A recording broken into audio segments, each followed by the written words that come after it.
good. They say it's up then. And it ain't nothing to discuss then.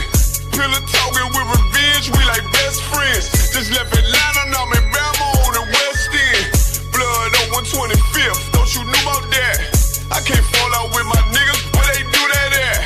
In position for that power, I can't get it back. I got that shit on me now, we don't play like that. He said the Bible don't teach you not to sin. Yes, the fuck it do. That's the whole point of following Christ. When he took us to First John, 1 second, Warrior. When he took us to First John, I read verse 7 where it said Christ cleanses you from all sins. Come on, man. This is insane. But that's that Christian dope. Go ahead, Masha. Out there teaching it like we teach. We teach you Christ is a nigga, man. We teach you God is a nigga. And guess who he loves? He loves niggas. He loves niggas. And that's one of the topics we're gonna talk about. They say it's up then.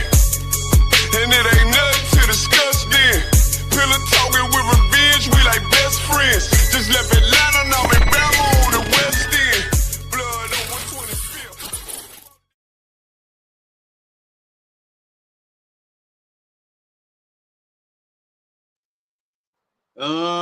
125th. We back. We in the building as if we ever left. Y'all know I say that every week because we ain't going nowhere. You understand? I hate Diddy did all that stuff he was doing with all that oil because I used to like that song. We went nowhere. Hey, but since he done bought all the oil from Costco, I don't want to say it. Right. Hey, that nigga went to Costco and bought every pallet they had in the store. That was the same. What a bottle. Yep. And look, and speaking of Christian dope, well, we're gonna get to that today. We're gonna get to that Christian dope today. And I really want to know why black people want white people in the kingdom of heaven after all that we've been through here. After all that we've gone through, you know, saying with these people forever. It's not like we've ever had a break. You know what I mean? Have we ever had like some time, you know, to where we could say we was chilling and wasn't no white people messing with us, wasn't no white people unaliving us, wasn't no white people trying to harm us, or has this been ongoing every single day? And for everybody that's on the Clapper to Andy Shalom on the Clapper app, y'all can go. If y'all got any questions on the TikTok Clapper fan base, you can go over to YouTube, right? And you can go to Sharpen the Sword Radio, or you can go to ISPK St. Louis, click the link in the chat, and you can come on the stage. Whether you for us or against us, got a question, you understand, or whatever the case may be. Come on with it, let's get it. All right. So like if I could, go ahead, Marshall. Nah, what I was gonna say, sir, what you were saying is real heavy because you know, Christianity, you know, teaches us to integrate with white people when white people don't want to integrate with us. You know, you don't see white people moving in our neighborhoods, but you see black people trying to move in white neighborhoods. You know what I'm saying? White people don't even want you on the jobs with them. That's why they have to have the DEI hire and all this stuff. You know what I'm saying?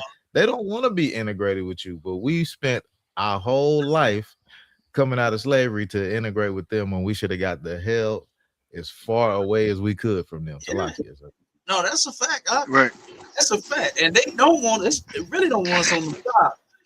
Because they know Tyrone and Shaquita gonna outwork the hell out their ass. While they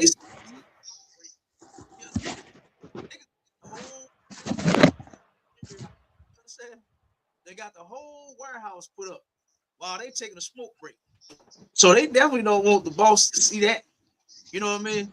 To where here it is, Tyrone working hard as hell, and you sitting out on the front, you know what I'm saying, by the goddamn ashtray smoking.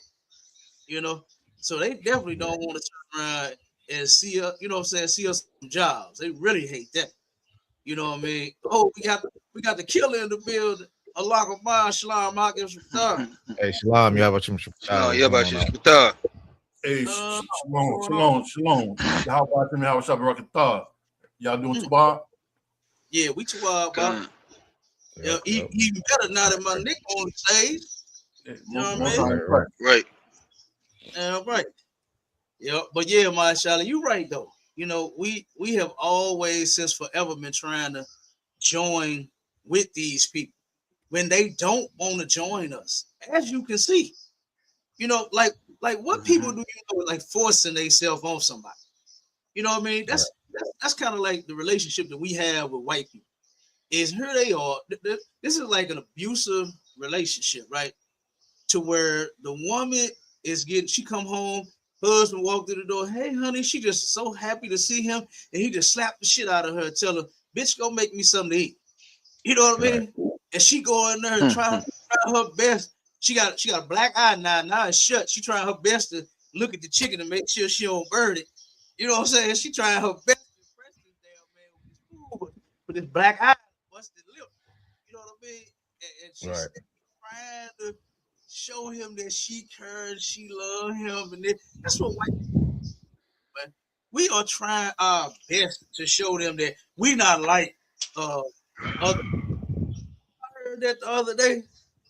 I heard a brother say that in the house, Mashallah, talk about, nigga, you is like a nigga. What the hell you talking about? Right. You like a nigga. How you gonna separate us from each other? You know? Yeah, I mean, you might not be the hood, nigga. You understand? But you okay? Right. And ask a white man, are you a nigga? Right. Ask a Karen, are you a nigga? You understand? Matter of fact, let's ask this white man right here. Let's ask him. Let me play this real quick. And I got to play this one first. You understand? I got to play this video first. Because this right here shows the Christian spirit, man. This is the Christian spirit that is on the majority of Black and Hispanic and Native Indian men and women right now to this day. Check this out. Nigger! Hey, nigger! God damn. Hey, boss, he came with it. Oh, nigger! Right, he even wait. Hey, he was all with it too, wasn't he? You hear me? Hey, he letting you know what you is to him. Let me play it again. Hold on, start it over. I started out hard, didn't Nigger! Hey, nigger!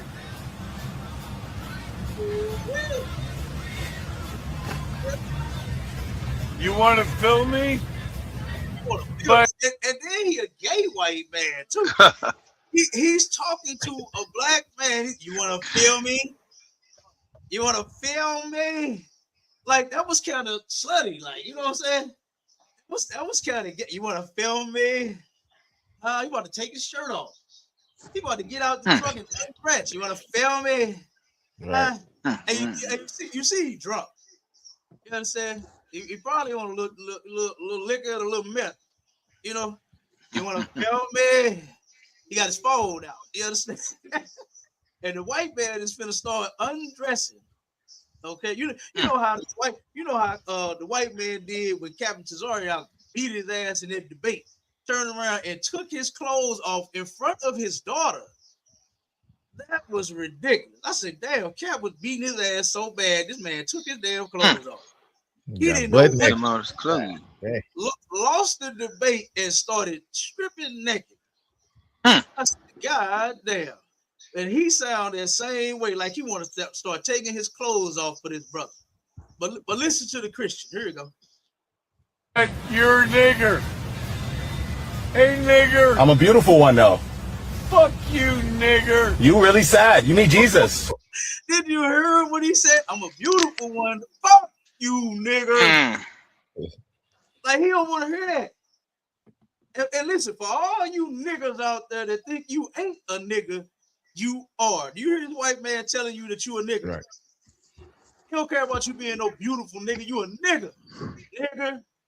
You understand? This is the white man's true spirit right here. And this is something that they cannot hide. And guess what? They ain't even been trying to hide.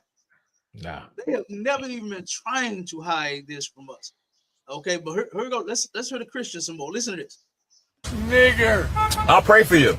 Fuck you, nigger. Yeah, I'll pray for you though. All right, you're gonna pray for me. Yep. But yeah, you're a nigger. Don't change the fact that you need prayer. Fuck you, nigger. Thank you. Let me tell you something about this white man right here, man. This white man right here is drunk already. You should know that. You know what I mean? But it's to the point, he's speaking from the heart. He's speaking from a pure white person that don't got no filters, no flaws on what he want to say. You know what I mean? And when you see a nigga, he's saying that, y'all niggas ain't shit. We hate y'all niggas. Look at you. Can't even do the simple things in life. Looking at you like you can't do nothing, man. Like you like how the Constitution say you are 3/5 of a man. You looking at this man like you can't drive, bro. So guess what? I need to turn up on you for a little minute. Here you gonna hear my raw. But what he don't know is when he trying to see Jesus and all that other stuff, he don't know Christ hates the white man and calls the white man a dog, according to the Bible, Matthew. You know what I mean? The white man is devilish, according to Obadiah, and will pay, according to Obadiah. Not the black man. No. It's these people right here, man. You can look and tell that. Look. Damn right, man. Give Officer Shaw a hand. You understand? That brother turned around. Listen, this was insane. This white man telling you how he feel about you. Pulled up on him. And immediately, nigger, you gonna feel me, nigger? You a nigga. He said, I'm a beautiful nigga. You're a nigga. I'll pray for you. You're a nigga. Fuck you, nigga. Don't need your prayer. You understand? Do you see the nature of these people? And you still want the kingdom of heaven. Like Christians, and he's clearly a Christian, right? As we can see, this brother is clearly a Christian. That's a like if I could, sir. And one second word, Christianity makes black men weak. It make them weak. Like what you should have been doing is getting ready to defend yourself. You understand? That's what you should have been doing. Not turning around talking about you finna pray for somebody that's calling you a nigga. You know what I'm saying? That roll up on you, okay, in such a manner. You want to start praying for him. Didn't that, wait a minute, hold on, my shot. I'm gonna let you get in there 1 second, brother. Didn't they do that same thing for a Dylan Storm Roof when he came through their church? Dylan Storm Roof came through their church. Boom, boom, boom, boom, boom, boom, boom, boom, boom. Gunning them down. And do you know the Christians was laying there praying? One of the young brothers, I think he was like 18 or 19. His grandmother was like 80 years old. And he sat there and he saw this man shoot his grandma. He said he was on the floor praying. He was on the floor praying. I'm gonna get up and try to make sure you don't kill me and my granny and my brothers and my people that's in the church room. You understand? That's what I'm gonna do. Not lay on the floor, pray that I don't die. Like that's ridiculous. But that's Christianity, though. This man fully assaulting you, and guess what? You know he ready to do something to a nigga. That was the whole point of him saying that. You understand? He's ready to do some harm to a nigga. And this brother said, oh, I'm gonna pray for you. You need Jesus. You know, like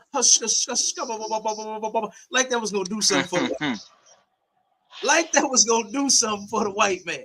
He gonna sit there and the white man gonna get out and all upside your goddamn black ass head. And he was gonna sit there and take it in the name of Jesus. I already know he was. Go ahead, Marshall.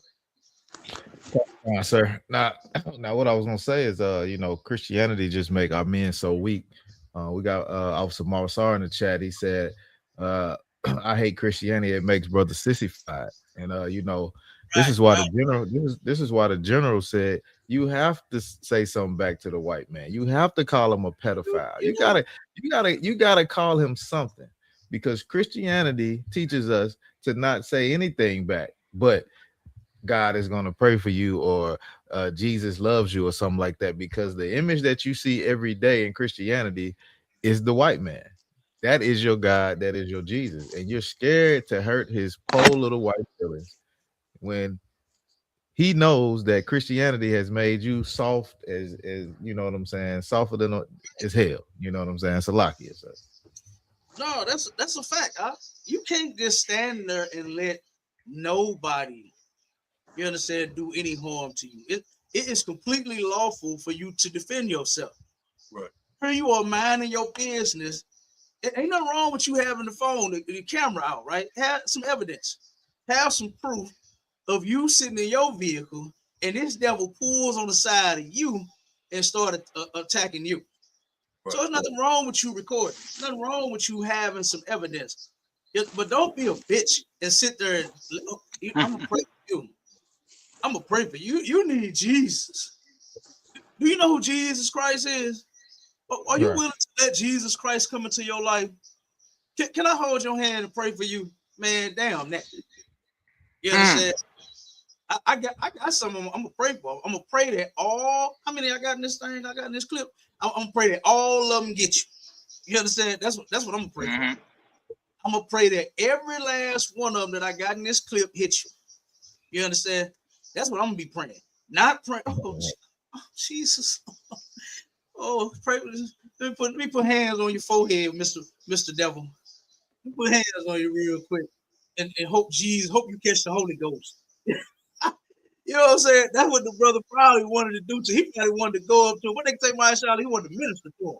He wanted to go to the devil and minister to him. Hold hands and pray, Cap. They want to hold hands and pray all the goddamn time. Hey, man, this is insane. Christianity has destroyed us, man. I'm with the brother. It done made us sissified, man. You know what I mean? This don't make no doggone sense. All right, let me play the next one. Come on.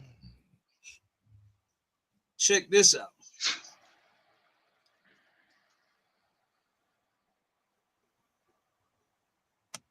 So, Mr.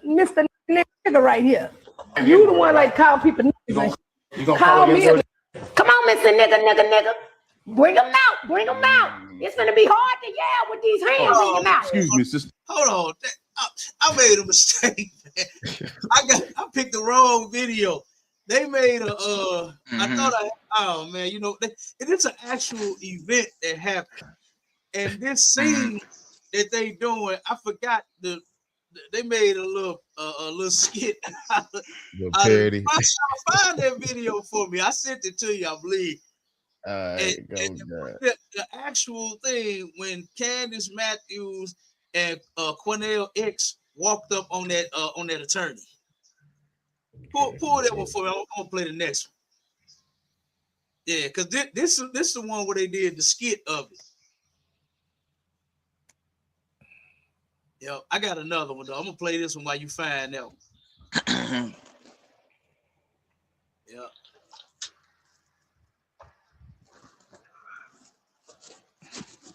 All right, let me play another one real quick. I got plenty of them though.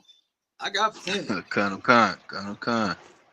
I got plenty of them. Here's another one. Look at this character. You hear? She says, "Stupid nigger." There you go, yup.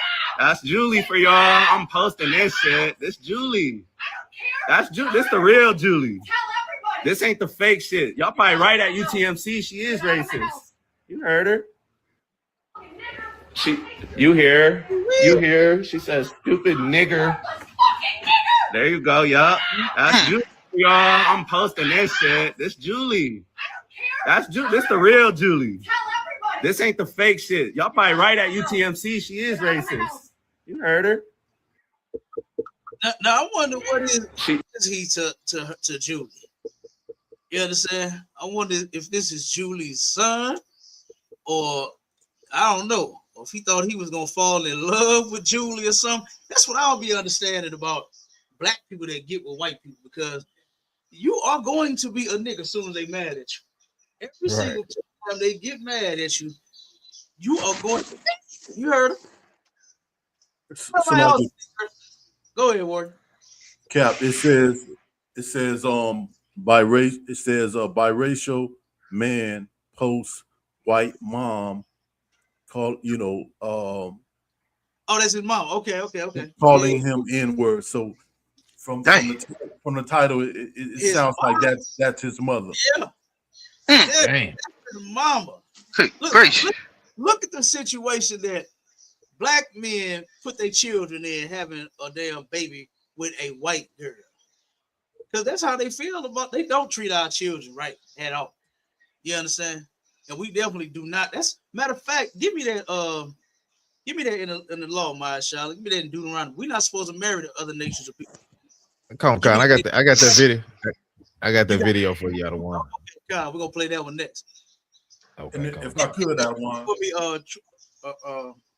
Go ahead. Salaki, sir. I just wanted to say now here it is. We see a white woman. You know, when she got mad, she calling her own son, you know, the N word. You know, her son is biracial, meaning his father or her son is an Israelite, meaning she had a son with a black man. Okay, and she done got mad and she calling him the N word.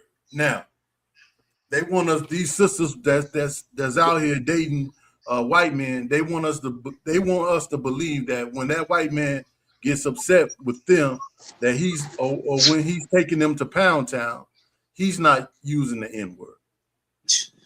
Okay, if the mama is the mama, we see in this situation the mother using the N word. You can best believe that these men that's out here, you know, they got sisters as wives or girlfriends. They using the N word too. I yield. That's a fact. Right. They all using it. Go ahead, play that video, Marshall. Come on, sir. Play too.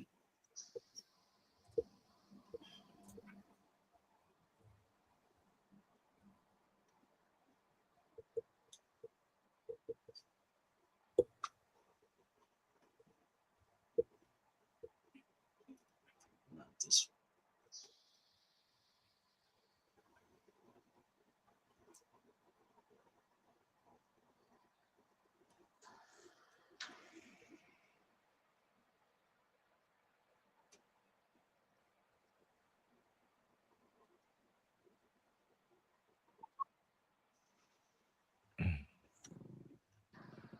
That's it, Cap.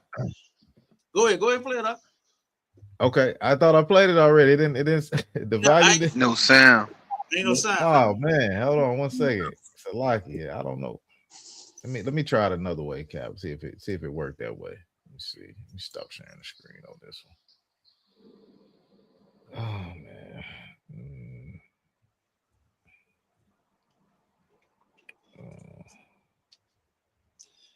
All right, Shalaki on that one, Cap. I thought it was very raw. Ain't no sweat. Mama, so you right, Doc.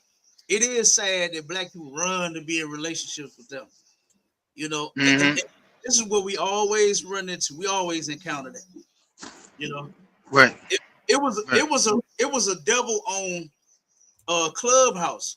I know you remember that, Marshala, when Black Jesus Minister. Right. No, you won't. Say the N word in front of me. Come on, down in there. And I'll give you a taste everything for the ancestors. Say it. Say it in front of me. I dare you to say it. It's Quanell X, but you'll learn it real well. I know you won't. Say the N word. Hold on, Cap. Oh, I got it. Hold on 1 second. Okay, now, go. The greatest Christian in the world, Black Jesus Minister, right? This dude turned around and brought a white woman to his stage. And this white woman was in the room. Now, Black Jesus Minister is a black man, and she came in there going off on some brothers and sisters in that room, calling them the N-word, right? And she said, "What's the big deal? I got sons, I got black sons, and I call them the N-word too." You know what I mean? This is what the white woman said. And do you know Black Jesus Minister did his best to defend her? He defended that devil. Of course. You know, and it is sad how we run to their aid, run to their beds, run to all it as if we actually are going to run to safety or something. When you're not safe over there. You hate your people, you hate dating black women, but look what you get when you get a white girl. Because you know that black man was called the N-word several times too. You understand? more than once. More than once. Okay. So yeah, it is sad. You know what I mean? It's terrible. But let's play this the Cornell X video.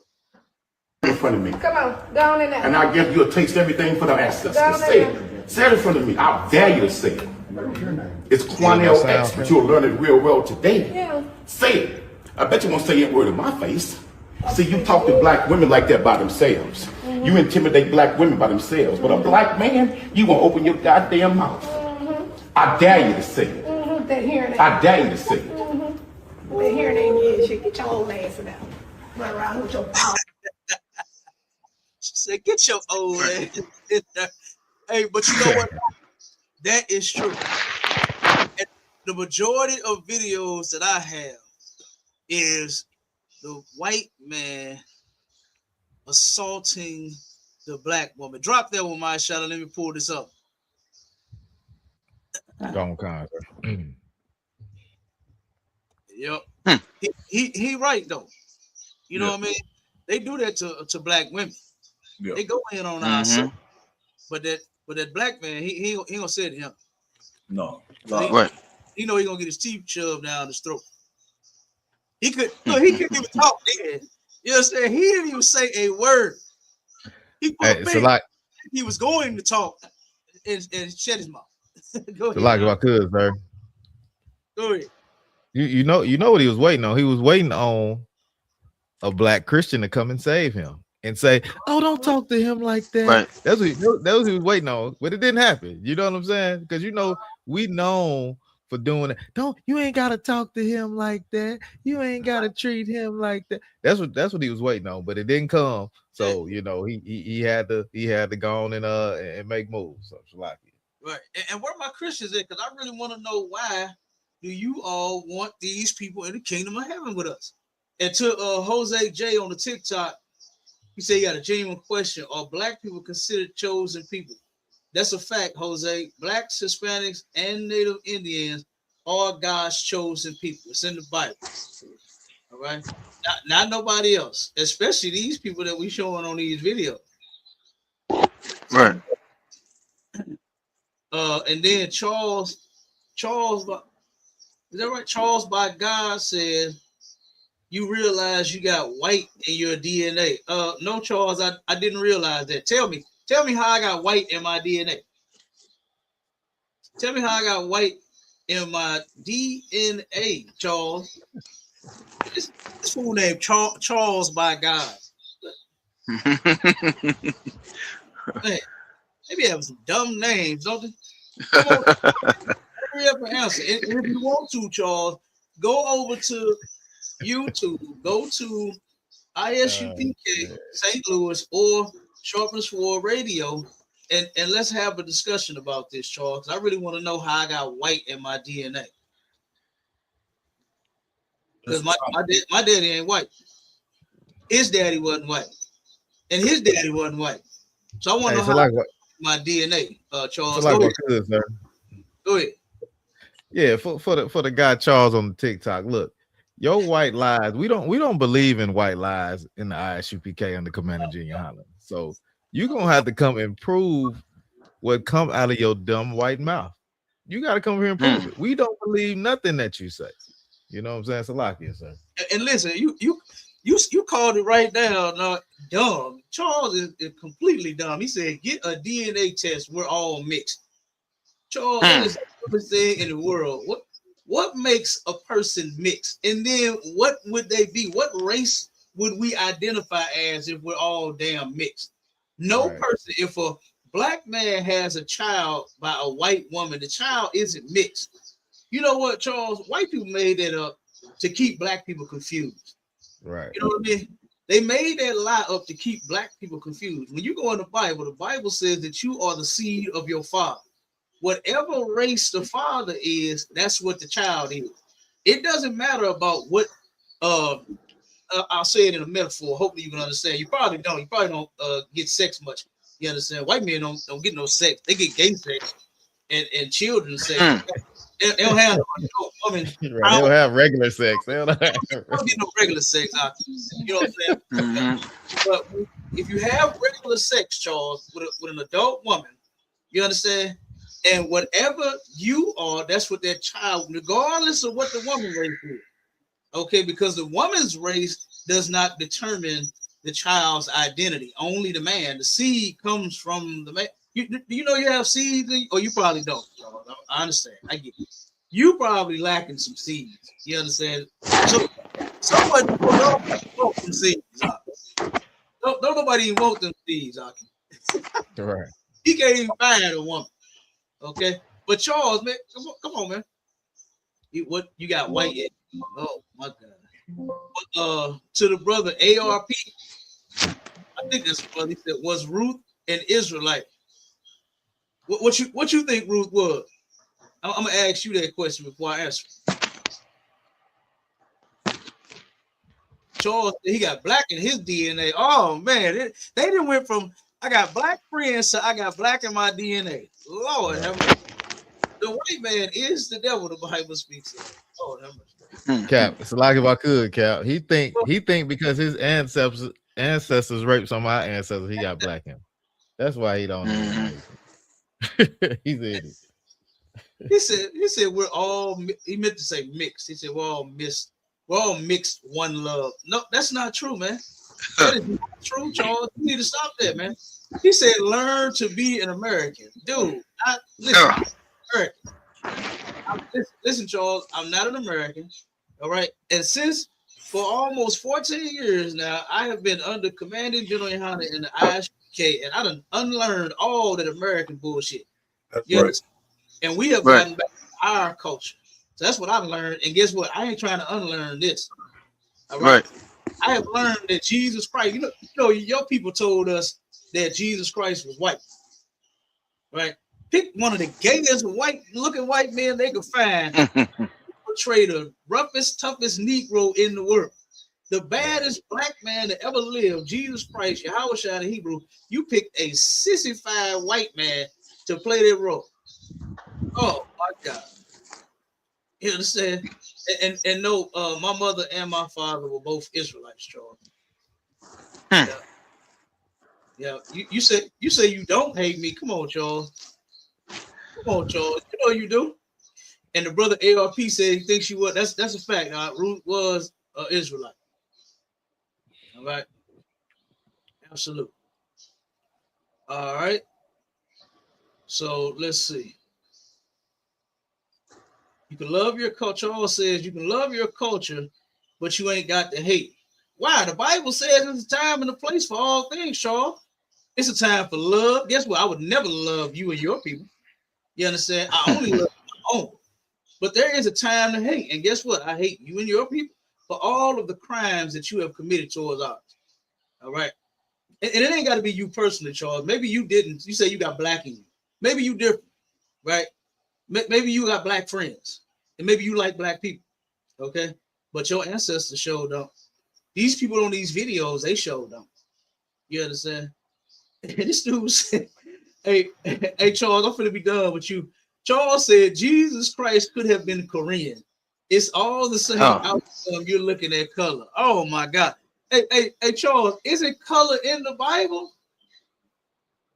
Is it hey, Mr. Precept? Give me that scripture, if you could, to show that Jesus Christ was not a white man. He was not Korean. He was not Japanese, Vietnamese, none of that. Okay, he was nigger-knees, black as he could be. Okay, blacker than Wesley Snipes. Grab that scripture for me, y'all. Con.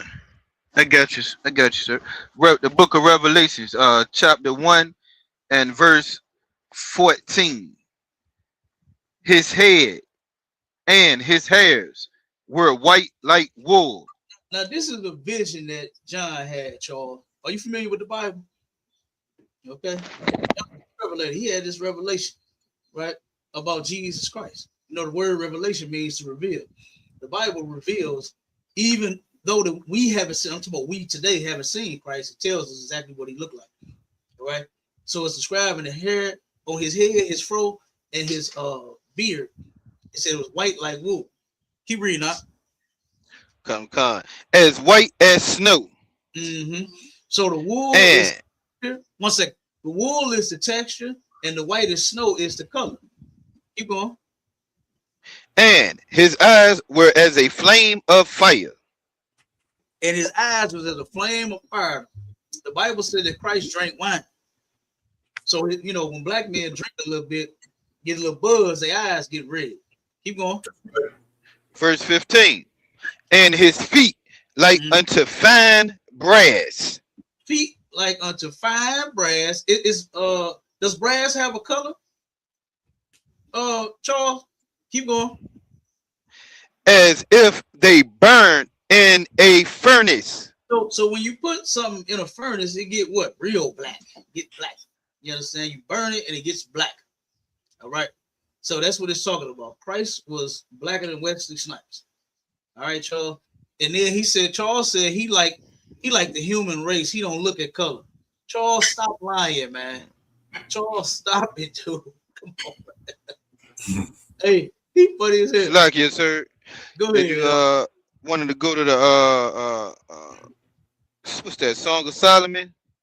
No, that's the one. He gets okay. I got a quick question, Cap. I got a quick question for the guy, Cap. Yeah, asking this for me, Cap. If color don't matter, why in the hell did they paint him white then? Why did they choose any other color? Why did he have to be white? That's what I want to know. If color don't matter, why did he have to be white? Oh wait a minute, my Charlotte. Why didn't they make them olive like they claim? Right. They claim Christ was olive complexion, and guess what? It's only two colors to an olive: is green or damn black. Right. So which one was it? We know he wasn't a Martian. Okay. So guess what? He was black as he could be. All right. Charles said, "Careful what you say. If you got hate in your heart, you're not going to enter the kingdom of heaven." Oh my God! What? Here go Christianity. He finna hit me with the shabala. Oh my God! He gonna start typing. He gonna start typing in tongues next. hey Charles, why don't you go hit the link on the YouTube, man, so we can have a discussion and stop all that typing. All right. He said there's a lot of Italian people that got olive color. This dude's stupid. This dude's stupid. Let me play the next video. All right, let's play this. Soon as Sarah walked out the classroom to go to the restroom on camera, Mr. R is tickling my baby. He's just strangling my child for no reason. For no reason, he's strangling my child. I got the police coming up here now. It's on camera. Soon as Sarah walked out the room, he's hurting my son and calling him in the N-word. Dang.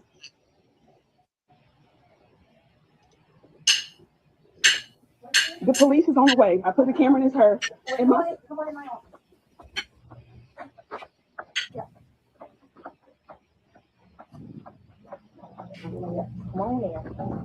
So I guess yes, they're on the way. He's choking my son. Hey, this is terrible. This sister right here, and she was very clever.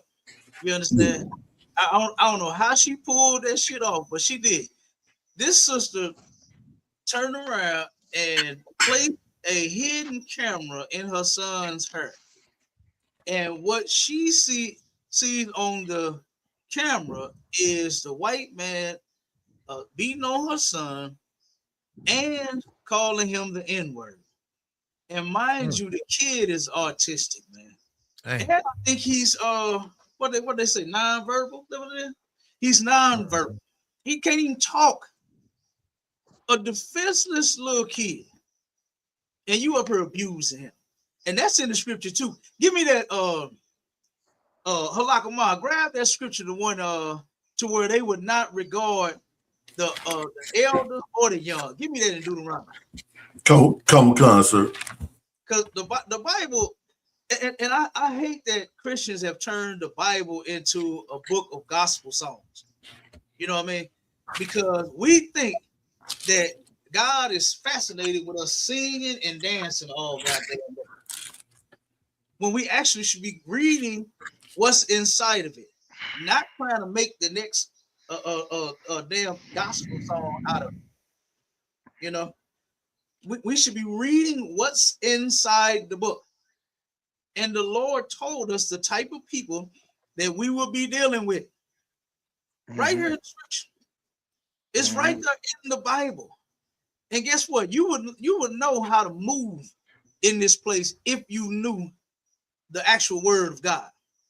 If you stopped going to church, singing and dancing every goddamn week, and actually get in the book, you would know the type of people. Instead of if that brother knew that first video that I played, if he actually knew the truth versus knowing Christianity, right? He would have known not to sit there and talk about, I'm gonna pray for this man. You would have known that he is the goddamn devil that the Bible speaks of. That's right. You understand? And you would have known how to prepare yourself, you know, in case you have to defend yourself. Not turn around. You need Jesus. This fool told an animal that you need Jesus. And matter of fact, get that scripture for me too. The death adder. Get that scripture for me too. The Bible says that the white man is like a death adder. He can't even hear you. He's not even listening. You understand? And a death adder is going to do whatever the hell it wants. And no matter what you say, no matter what you do, he's not going to stop. Okay? He's not going to stop. Go ahead, Halak, read that scripture. Come, sir. The book of Deuteronomy, chapter 28, and verse. Hold on, one second, Warren. Come, sir. Hey, ARP, don't worry about what other camps do when they rebuke you for you saying whatever you say. You know what I mean? He said even though he's not a member of the ISPK, he get rebuked from a lot of brothers. Don't worry about that. You know what you want to do? You want to get into the ISUPK, which is the home of the truth. Okay, that's what you should do. All right, and if you're interested, right, you can call the St. Louis School. The number is 314-696-8288. All right, 314-696-8288. Mashallah, type that in the TikTok for me. Come, sir. Throw out a word. Yeah, don't trip off that up. You know, I get a lot of heat from other Israelites too. You know what I mean? And guess what? I ain't bothered none by it. All right. And guess what? You'll get that same spirit. You get that same strength when you come here. All right. So yeah, but brother, go ahead, finish this. Start the scripture. Come, sir. The book of Deuteronomy, chapter 28, and verse 48. Therefore shalt thou serve thine enemies, which the Lord shall send against thee in hunger and in thirst and in nakedness and in want of all things. And he shall put a yoke of iron upon thy neck until he have destroyed thee. Verse 49. The Lord shall bring a nation against thee from far, from the end of the earth, as swift as the eagle flieth. The eagle flight, you know, that's they symbol. That bald eagle. You understand? White man love that bald eagle. Go ahead. That's right. A nation whose tongue thou shalt not understand. So we didn't understand that English that they was talking, you know, because we spoke Hebrew. Okay, so the Lord said this nation, right, we're gonna have to go to them for want of all things, to eat, to drink. Where we get our water from? We got to pay whatever state, city you stay in, your water company. You got to pay the white man to have water running through your house. That's right. Okay, and they done pass laws here in St. Louis. You can't even catch rainwater. It's illegal for you to put a bucket and a filter under your gutter system and catch the goddamn water that's on your house. Because guess what? The white man want that bill money. You understand? He don't want you catching no water of your own. He want that bill. That food. We got to go to his grocery stores. You know, they I think it's supposed to be a black-owned grocery store over in, I think, Cahokia or East St. Louis somewhere. They just put it there. It might be gone already because I ain't heard nothing about it since they opened. Since I saw it, I didn't open it. Go ahead. We got a person on stage called Hoodoo, Louisiana. Okay, hold on 1 second. So yeah, I hadn't heard anything about this black-owned grocery store since the opening day. You know what I'm saying? They might have closed. You know, because guess what? These devils want you to come to their stores. They don't want you to make your own. All right, go ahead. Khan, a nation of fierce countenance, which shall not regard the person of the old, nor show favor to the young. Guess what? They're not gonna regard our old heads or our young people or in between. You understand? None of us. He ain't gonna regard none of us. This is a kid that couldn't even talk. Here you are. You're a teacher. Don't teachers supposed to have compassion on children? Ain't that why they become teachers? You become a teacher because you love children. Right. But this dude, he clearly don't love black children. He in there beating the little boy up and calling him the N-word. And he can't even talk. Children are defenseless, can't defend themselves. The mother is just, oh man, she's torn apart. You know, she's torn apart, trying to control herself for the sake of her son. You know what I mean? But she did another video, you know what I'm saying, where she they had a little press conference and she spoke mighty strong at that one. You understand? She said, damn, that she getting justice for her son. And I'm with her. You know what I mean? This is insane. All of this treatment that we go through with these people and Christians, like that brother on that first video said, I'm gonna pray for you. You need Jesus. Don't you see that they hate Jesus? Do you not know that the white man put Jesus to death in the Bible, dude? What is you talking about? How are they gonna get some Jesus when they the ones that unalive? Like, come on, man. This is insane. Go ahead. Who we got on stage? Hoodoo, Louisiana. Peace. This is Hoodoo in Louisiana Voodoo. How y'all doing? All right, shalom, brother. Hey, shalom, brother. What's going on? What's going on? Ain't too much, and just to be brief, and when I say this, it's really not to put nobody back against the wall. I'm not here to disrespect anyone, but I'm curious, are you all able to genetically verify that you are Hebrew Israelites? Yeah, we can. Genetically, with DNA? Who said we needed a DNA test? No, I didn't say you need it. What race are you? What race are you? I'm African. What do you I'm identify? Brother, I'm trying to answer your question. I'm African American, but I never said you needed a DNA test. I'm asking, have you taken a DNA test to verify that you are Hebrew Israelite? I got you. But have you taken a DNA test to verify that you are an African and an American? I don't know how the hell somebody. Definitely, I have actually. Okay, so what test did you take to verify and prove that you are an African and an American? Go ahead. Yes, and I'll answer your deflection tactics. It's not a deflection. I took more than one. I'm answering your question. It's a legit question. Notice you didn't answer mine though, but I'll answer yours. Take to prove that you are an African and an American. Sounds exactly. Now watch me. Now watch me answer your question, even though you ran from mine.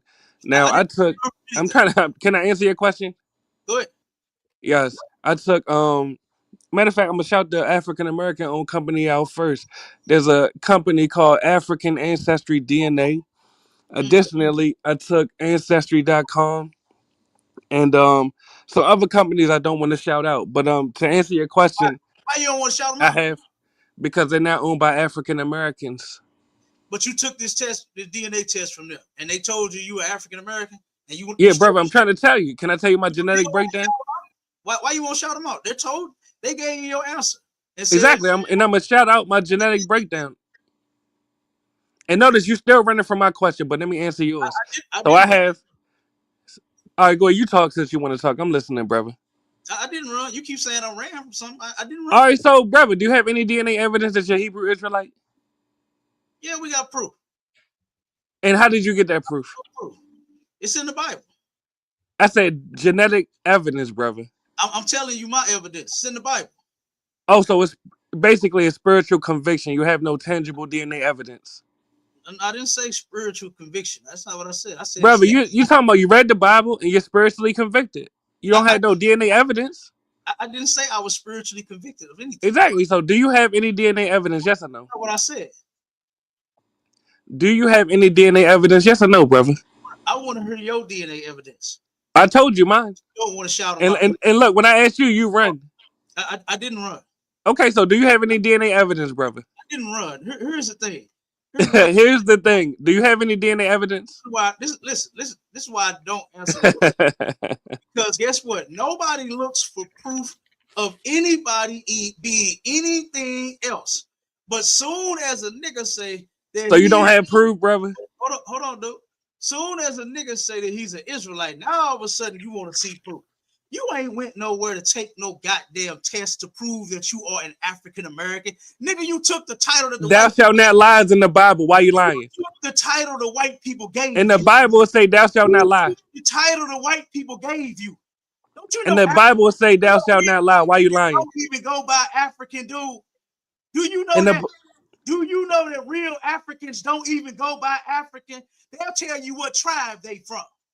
That's what real. Exactly. I was trying to tell you the tribes. You cut me off. What tribe you from? What exactly. Tribe? Let me answer that. Yeah, let me answer that. Let me answer that, brother. Yeah, I'm from the. Y'all know that when I asked him, he said I'm African American. American, exactly. You didn't say nothing about you was from. You cut me off when I was trying to say the tribal breakdown. Look, he from the Dahomey tribe. He the woman king. You understand? He the woman king. You from the Dahomey tribe. All right, let me tell you the tribes I'm actually from. The Dahomey tribe. You the woman king. Look, you're triggered because you're not DNA tied to the Hebrews. Checkmate. All right, but let me tell you the tribes I'm from because I'm proud of my people. You're not. I come from the Tikar tribe of Cameroon. I come from the Yoruba tribe of Nigeria. I have Igbo DNA. I also have Spanish DNA, Portuguese DNA, Filipino DNA. Oh, so you I'm proud of my ancestors. All kind of shit. Now, I bet you won't shout out yours, though. Why you just say you African American? Nigga, I shout it out every day. Nigga, I'm an Israelite from the tribe. You have no evidence you Hebrew Israelite. Where's the evidence? Where's the evidence? From the tribe of Judah. Where's the evidence? What about, brother? Where's the evidence? I already told you. Checkmate. Checkmate. Where's the evidence? Checkmate anything. I told Checkmate. you. Where's the evidence, brother? You did not. Brother, anybody could read the Bible and say they from a tribe. You pick the tribe, brother. You said the white man gave you the Bible. They told you Spanish. The white man gave you the Bible. Checkmate. You stupid as hell. The white man gave you the Bible. Checkmate. You went to some. And you read the Bible in English. You Spanish. You read the Bible in English. Checkmate. You read the Bible in English. Look, checkmate. Lamar, you read the Bible in English. Checkmate. Hey, you read the Bible in English. Checkmate. I got you there. You read the Bible in English. Checkmate. You're not real Hebrew. You're not real Hebrew. Hold on 1 second. Say what you ate for breakfast in Hebrew. Hold on 1 second. What you ate for breakfast in Hebrew? Checkmate. Excite yourself. Say what you ate. You keep hollering checkmate. Did you say what you ate for breakfast in Hebrew? Did you come up here to excite yourself? You keep hollering. Say what you ate. What are you checkmating? You asking? You gotta mute me. Nigga, we ain't talking about no breakfast. You gotta mute me. We ain't talking about no breakfast. You getting cooked on your own panel. What did you eat for breakfast in Hebrew? Checkmate. Hold on 1 second. I'll take over. Checkmate. Yeah. Run away. Run away. Let me ask you a question, brother. Peace, King. Peace, King. Hey, what's going on, brother? How is it physically possible between two parents to be all them people that you just said that you were? Hold on. Yes, you don't know that people can mix races. It's a very simple concept. Do you know that? Do you know that Native Americans and Africans and Europeans mix together? But if you come from your father, how are you a mixed race? Because my father was also mixed race. No, your father was who your father was, who his father was. It's no mixing. Brother, what you're saying is genetically inaccurate. But you see, I don't run from your questions. Can you answer mine? Do any one of you have any DNA evidence that you are Hebrew Israelites? Yeah, Cap just told you that we got the evidence. Y'all read We the got, Bible and we got, believed we it. The got, Bible we that the got white man evidence. gave y'all. We got evidence, and we got the Bible. The white man didn't give us the Bible. That's what you don't understand. The white man gave his ancestors Hold the on. Bible on slave The plantations. white man wasn't smart enough to take that they're niggas in the Bible out of the Bible, so he couldn't have gave us the Bible. Right. Because if he did, he would. Do hold you on, agree? He would have taken that out. Do you agree? Hey, It's in the Bible. It say nigga in the Bible. Hoodoo, one second, brother. You Peace, do know King. you do Peace. know that white man's destruction is in the Bible, right? You I know that's what you believe. Yes, you know what I mean. Okay, And you say I don't run from none of y'all questions, right? So hold on 1 second. Peace, peace. All right. So you say we say that it's in the Bible, brother. Did I write it? No, I know you're deflecting, and I know you believe. Brother. It ain't deflecting nothing. Yes, you are, because I'm talking about DNA, and you running. Hold on, no, we don't. Yeah, you running. No DNA test is going to tell you what. You just sat up on the stage and lied. Yes. You lied and said. What lie did I tell? Oh, hold on, brother. Learn to control yourself real quick. I'm controlled, brother. What lie did I tell? You just turned around and sat up on this stage and said that you went and took a test that said that you are African and American. Exactly. You lied. You didn't go take no test that said you was an African American. The white man told you you were an African American. No, that's not true. You took the title just like everybody else did. What white man was that then? Can I ask you that? Brother. African American is not a nationality, man. You don't even know. No, I'm asking what white man named us that? You don't even know what you're talking about. Brother. It's an ethnicity, not a nationality. I just asked you to control yourself, brother. Your brother chiming in. I was responding to your brother because you're getting cooked. You're not cooking shit. Your brother trying to help you. You was talking about breakfast and you burnt the shit, man. And you can't speak it. Brother. What you have for breakfast? Okay. And see, now you acting like a little bitch. Said he asking me what I ate for breakfast. You understand? If you want to have a serious conversation, we can have a serious conversation. All right? But I'm not going to keep going back and forth with you over no turkey, bacon, and no eggs. You understand? And no biscuits made from scratch. Now, if you want to come on the stage and have a serious conversation, we can, huh? All right? But you're not going to act like a bitch on this stage. All right? So I'm going to bring you back up. And I just asked you to control yourself. All right? Because you're not cooking nothing. Nobody's running from nothing. You just ain't listening. You moving in that feminine energy. You're moving real feminine right now. All right? So I just asked you, control yourself. All right? So we can have a conversation. Now, when we answered the question, I told you that the proof is in the Bible. We don't need a DNA test. You lied and said that you took a test to prove that you are African and American. Then you brought up Spanish and Portuguese and all kinds of shit. You brought up 9 different goddamn things. All of those DNA tests have been proven to be for. You know what I'm gonna do for you, Mr. Voodoo? Send me your email. Put your email in that back check. I'm gonna send you the show that we did on DNA tests and how it's all bogus. It's all bullshit. You can find video. Marshall, find that video real quick where that white man took and did a DNA test on his cat, and they told his cat he was an African American. They told his cat that he had 9% European in him. The cat had 12% African in him. All of it is BS, brother. And again, you came on this stage and lied. There is no there's no such race as an African American. Africa and America was named after 2 white people. You don't even know the history of that. You don't even know what you're talking about. That's not a damn identity of a people, man. Those are just 2 if they named the land after themselves. And let me respond. It'll be brief. I bet you can't say everything you just said in Hebrew. Checkmate.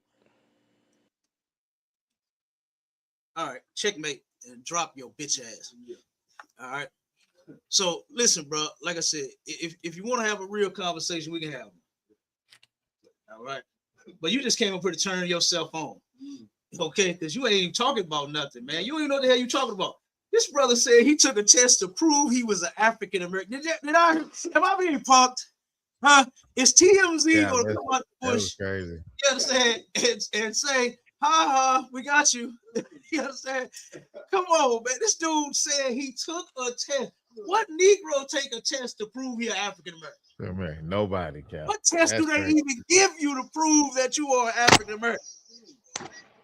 The only test that they give you is that bullshit test he claimed he took, which he said he don't even want to shout him out. They told him who he was, but they don't even want to shout them out. He don't even want to give them no props. You understand? Cap. If I could, real quick, sir. Oh man. This why it explains why that dude is so retarded, because he mixed with so many different people. He mixed with like 9 different people. You gotta be retarded, man. Okay? That's what every test tell you. Every DNA test. You remember the show we did with DMG? When the brother was on there saying that they took DNA tests, they was trying to do the same thing this brother was, forcing me to take a DNA test. Brother, I don't need a DNA test. And I asked him, I said, did you take one? Oh, yeah, I did. He said, I'll read the results. Right? This brother, one second, Warrior, this brother read 9 or 10 different things he claimed to be mixed with. They told him he was mixed with. I said, brother, so you all like, who the hell are you then? What do you identify as?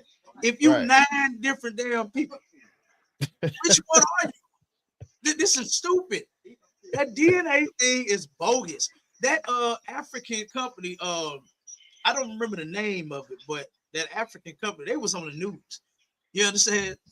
For them doing false and bogus DNA tests. Okay, you can find it on you. Matter of fact, Marshall, find that for me too.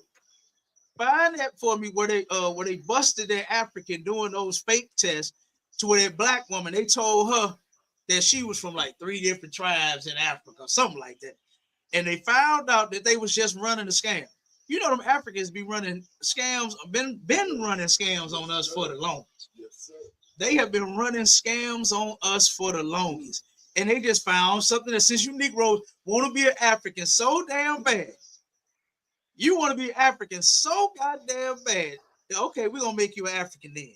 And then they turned around and told this woman that she was from 3 different tribes, and like she's still confused. Like, which one am I then? I don't understand this. It don't even make sense. When the Bible simplifies who the hell you are. You are the seed of your father. Whatever your father is, that's what you are. That's what the child is. I'm an Israelite. All my children are Israelites from the tribe of Judah, might I add. All right. If a white man has a child with a black woman, that child is white. It's a white child. If a black man has a child with a Korean woman, that child is black. Nothing is mixed. Nothing is mixed like Charles said on TikTok. Nobody is mixed. You don't turn around and throw an orange seed and an apple seed in the ground and it becomes an or apple. You understand? It doesn't become an or apple. You're gonna have oranges and you're gonna have apples. You understand? You gotta do some special shit to make it hybrid and all that. That new shit they be doing where they put the seeds together. And I don't know how they do that. Squeeze the seed together and make some new kind of fruit. You understand? But they doing that though. You know what I mean? Go ahead, Akal. Yes, like you. So yeah, you know, this just go back. He talking about we reading the white man Bible, but he's accepting the results from the white man's DNA. You understand? Who's been tricking us from the beginning. But once again, Cap, we see this Christianity taking effect, the same way when that brother Martin Luther King say I had a dream with little white boys and black boys and girls joining in together. That right there disarmed us, Cap, as a race. You understand? When he joined us to these goddamn devils, and you will have a brother like him thinking he African American because he don't know his identity, he don't know who the hell he is. Because if you knew his identity from the first place, you would have never had to go there to find out who you are, brother. You know what I'm saying? That's why the Lord opened our eyes back to this Bible, you know, to let us know exactly, you know, who we are with the descriptions and the description of Christ that you just brought out, Deuteronomy, how we was taking the ships and things of that nature. Don't take a rocket scientist, brother, to figure out that we are the people that are in this Bible. And the white man know too who we are. Right. You understand? So, you know, that brother really need to, you know, come in here, man, and you know what I'm saying, and learn something, get some real history and things of that nature, you know, because their brother is obviously completely lost. Yeah, he really is. And look, we're gonna have to do him like a little kid. We got to whoop him to make him sit down and learn. You understand? We got to get the Home Depot Hank Stern stick and pop him on his hand. Boy, sit down, shut up, so you can listen to what we teach you. That's how we're gonna have to do him. Because you can tell he real silly. You know what I mean? He real silly. Hey, Indigenous, what you talking about? You said human can mate regardless of color. What are you talking about, man? What are you talking about? Humans can mate regardless of color. That's a whole lie that we all can just mix together with whoever we want to. You understand? And then here's a question for you, Indigenous: is why did God give every man their own woman if it's okay to mix? You got the white man. Guess what he got? Indigenous, a white woman. Indigenous. The black man, guess what we got? The black woman. The Chinese man, guess what he got? The China woman. They dumb too. Some eyes and shit. They can't even see. You understand? They can't even walk and talk. All them some stupid people. They're there, but they people regardless. But they, he got their own woman, and he can have them. You understand? The black, Hispanic, and Native Indian man, we got the baddest women on the planet. Why would we even want to mate with something nasty, filthy, as a Karen? Why would you even want to mate with a Karen, man? You see what that Karen was doing to her own son by a black man. You know, cussing him out, going off on the man, calling him the N-word. You know, and it's her own son. Why would you want to mix with those people? And the Lord said in the Bible not to do that. We are not supposed to be taking the royal seed. And guess what? My seed royal. My seed royal, baby. They can't have it. You understand? Can't no white. Like I could, Cap. Go ahead. See, and what people don't really understand is, you know, the animal kingdom is very, very smart. The lions only have sex with the lions. Come on. The tigers only have sex with the tigers. Come on, my bears only have sex with the bears. It's us with these stupid ass white mythologies that we can have sex with other people. Yeah. You know what I'm saying? The white man forces the lion and the tiger to have relations and call it the liger. You know what I'm saying? It's forced. Just like we're forced to think that it's okay to sleep with white people and Chinese people and all of the nations, when the Lord, he always give you a spanking, because when you get hit with that child support, she take everything from you. Oh man, you learn in, you know what I'm saying? But we're not supposed to make with these people at all, Caps a lot. Learn today. You gonna learn today. Okay. Yep. All right. So look, we're gonna where the Christians at? Why y'all ain't coming up on the stage? We had one goofy one. I want to talk to the Christians and understand why y'all desperately want these people in the kingdom of heaven with you. Okay. He said you never give a preference. You don't prefer your own woman over every other woman on the planet. I think you saw. I think you're a sucker. You know what I mean? To not prefer your own woman over. Why would you want to give what you have to offer to somebody else that's not your people? Huh? Why would you want to give everything that a man is supposed to do for a woman, like protect, provide for, you understand, reassure her? Why would you want to do that for somebody outside of your race? You don't give a preference. I think that's a simp, man. You yeah, hey Cat. And see this what's wrong with these pro-black niggas, man. You niggas ain't really pro-black if you want a white woman. You ain't really pro-black if you want to be with a Chinese woman, man. If you want to be with anybody outside your race, you're not pro-black. So while you up here talking about you an indigenous black man, you sitting up here rooting and trying to convince somebody that it's okay to sleep with other nations of people, man. It's crazy. It's a lot. Right. That's disgusting. Because the Lord said in the Bible, never to mix with them people, man. And Antoinette Green is right. DNA is a scam. That's a fact. And dude, I want to play a quick video on that, Cap, if I could, sir. He the only somebody that don't realize. Go ahead, Marshawn. All right, come on, so here we go. When Oprah was finally in the first series, and we gave her a DNA test, basically the next day she went to South Africa to announce that she was opening what became the Oprah Winfrey Leadership Academy. She was in an auditorium like 75,000 people or something, and she announced that she just had the test and that she was Zulu. It broke on CNN. I was sitting in my living room minding my own business and said, Oprah Winfrey's a Zulu. So I called Rick Kittles and I said, Rick, did you tell Oprah she was a Zulu? He goes, no, man, she made that up herself. It's a true story. It's a true story. I would lie to make you laugh, but I'm telling you a true story. I said, Rick, are you in your lab? He said, yeah. I said, is anybody there? He said, no. I said, when the results come in, make her Zulu, man. I said, you back there making it up anyway. Nobody believe you could take some spit and figure out a tribe? What are you, crazy?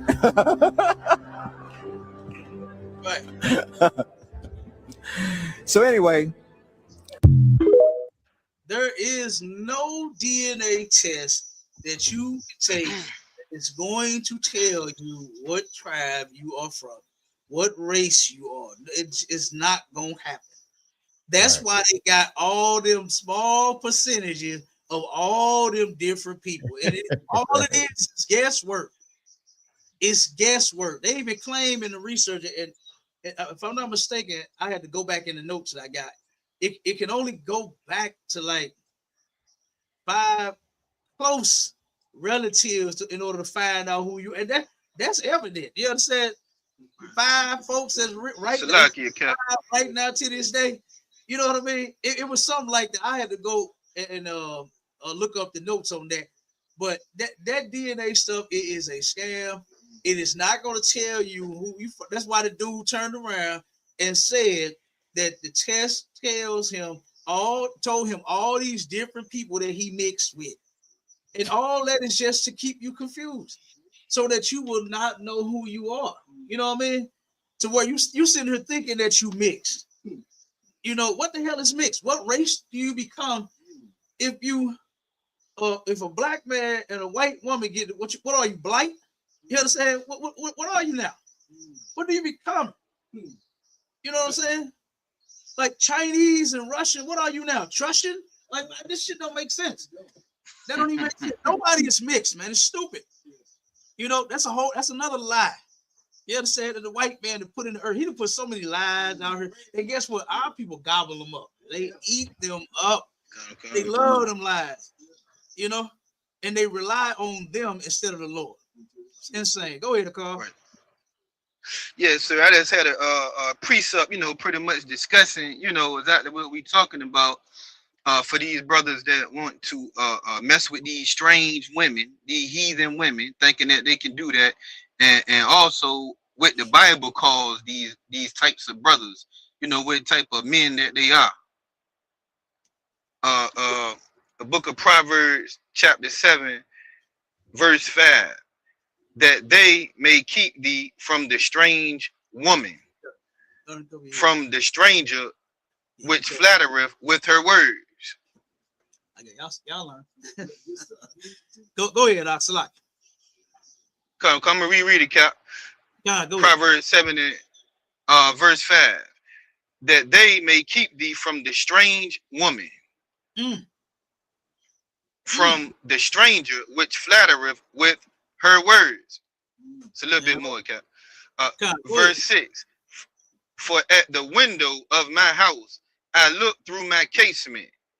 Verse 7. And beheld among the simple ones, I discern among the youths a young man void of understanding.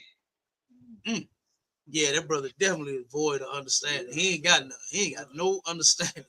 You understand? Hey, Indigenous, what comment did I remove from the chat? I didn't remove any comment, bro.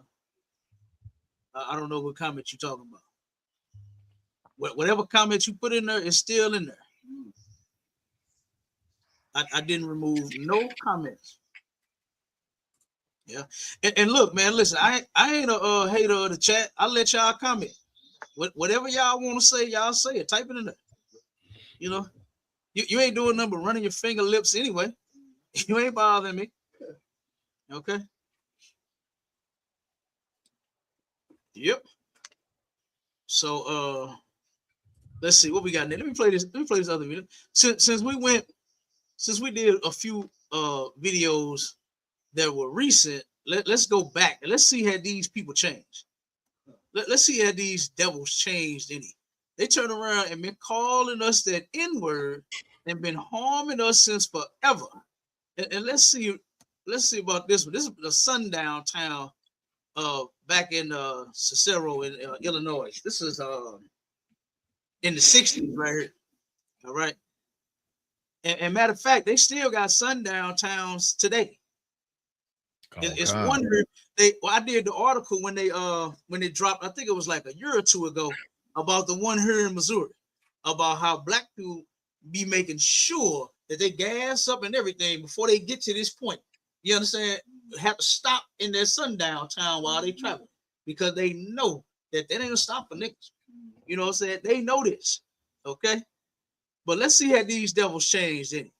Let's say 10 or 20 families moved into Cicero, which is a town of 70,000. They'd get killed. They'll get killed. You hear that, devil? This is what's in these people for real, man. Is this right here. If 10 or 20 families, just a small little 10 or 20 compared to the 70,000 white families, say, oh, they're gonna get killed. They'll get unalive. That's what he said. Cicero. So this is them in the 60s, and they still harming us to this day. They still doing stuff like this to us to this day. All right, they haven't stopped any. So I don't see the need and the desire and the want that these Christians do to have them in the kingdom of heaven with us. It don't make sense at all. For number one, like the Lord turned around and punished us for our sins, right? Sent us into captivity for us doing wrong. Now these people get to unalive us, they get to call us N-words, they get to assault us in every type of way, right? Martin Luther King was teaching black people how to walk around and get beat up. You can look this up on online on YouTube. They had classes where they were teaching our people to "we shall overcome." Just keep walking and keep singing. The white man throwing rocks at you, spitting on you, hitting you upside your head with billy clubs. They were sicking dogs on you. No matter if the dog biting your leg off, "we shall overcome." While the dog is biting your goddamn leg off. Just keep on singing. Just keep on marching. You understand? That's what Martin Luther King was doing. That's Christianity for you. And Martin Luther King, he was weak and he was stupid too. No matter how many degrees he had, the man had like 7 of them. He was one of the smartest dummies in the world. To turn around and teach black people to just keep marching, no matter what these people say to you, no matter what they do to you, just sit there, just get your head busted, man. Be all right. I give you a band-aid.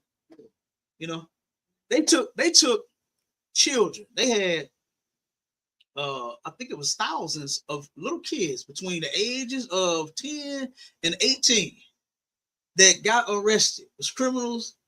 They sick dogs on them. You know, we got the book. Matter of fact, I got the book right here.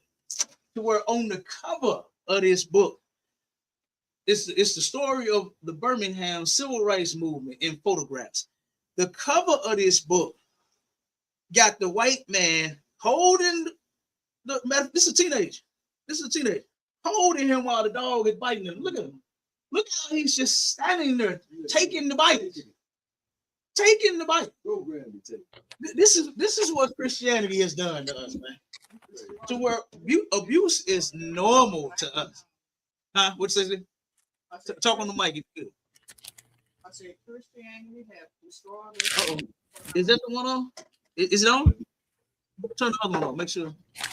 That one might have died.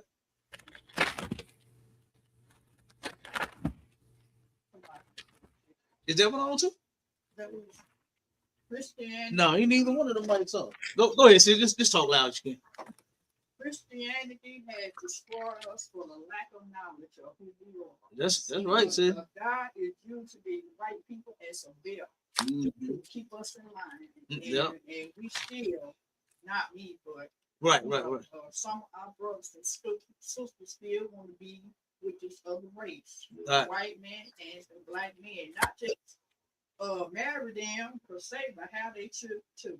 Right. God using these white people as a belt to wake us up, as a whipping belt. Yes, that's a fact. God had warned us a long time ago.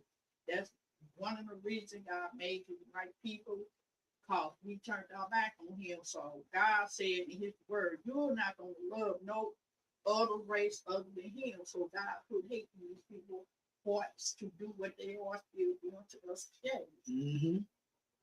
That's right. A couple of days ago, when I was looking at the news, another man was killed by 5 police white officers. There was another George Floyd. I mean, they underlined him good for sure. Black man on the line. He was in the news a couple of days ago. Yeah. They underlined him. They put him in the chokehold. Mm-hmm. It was about 5 police officers, and the last one that came to put his knee on his black man's neck, and when he got to the hospital, he was already dead. Yeah. And God using these white people as a whipping belt because we broke his laws and his commandments. That's why we're in a situation like we are today. That's right. That's right. Say only marry your own people. Yep, that's a fact. And hopefully I can find my husband in the truth. Yep. That's right. Because I'm looking.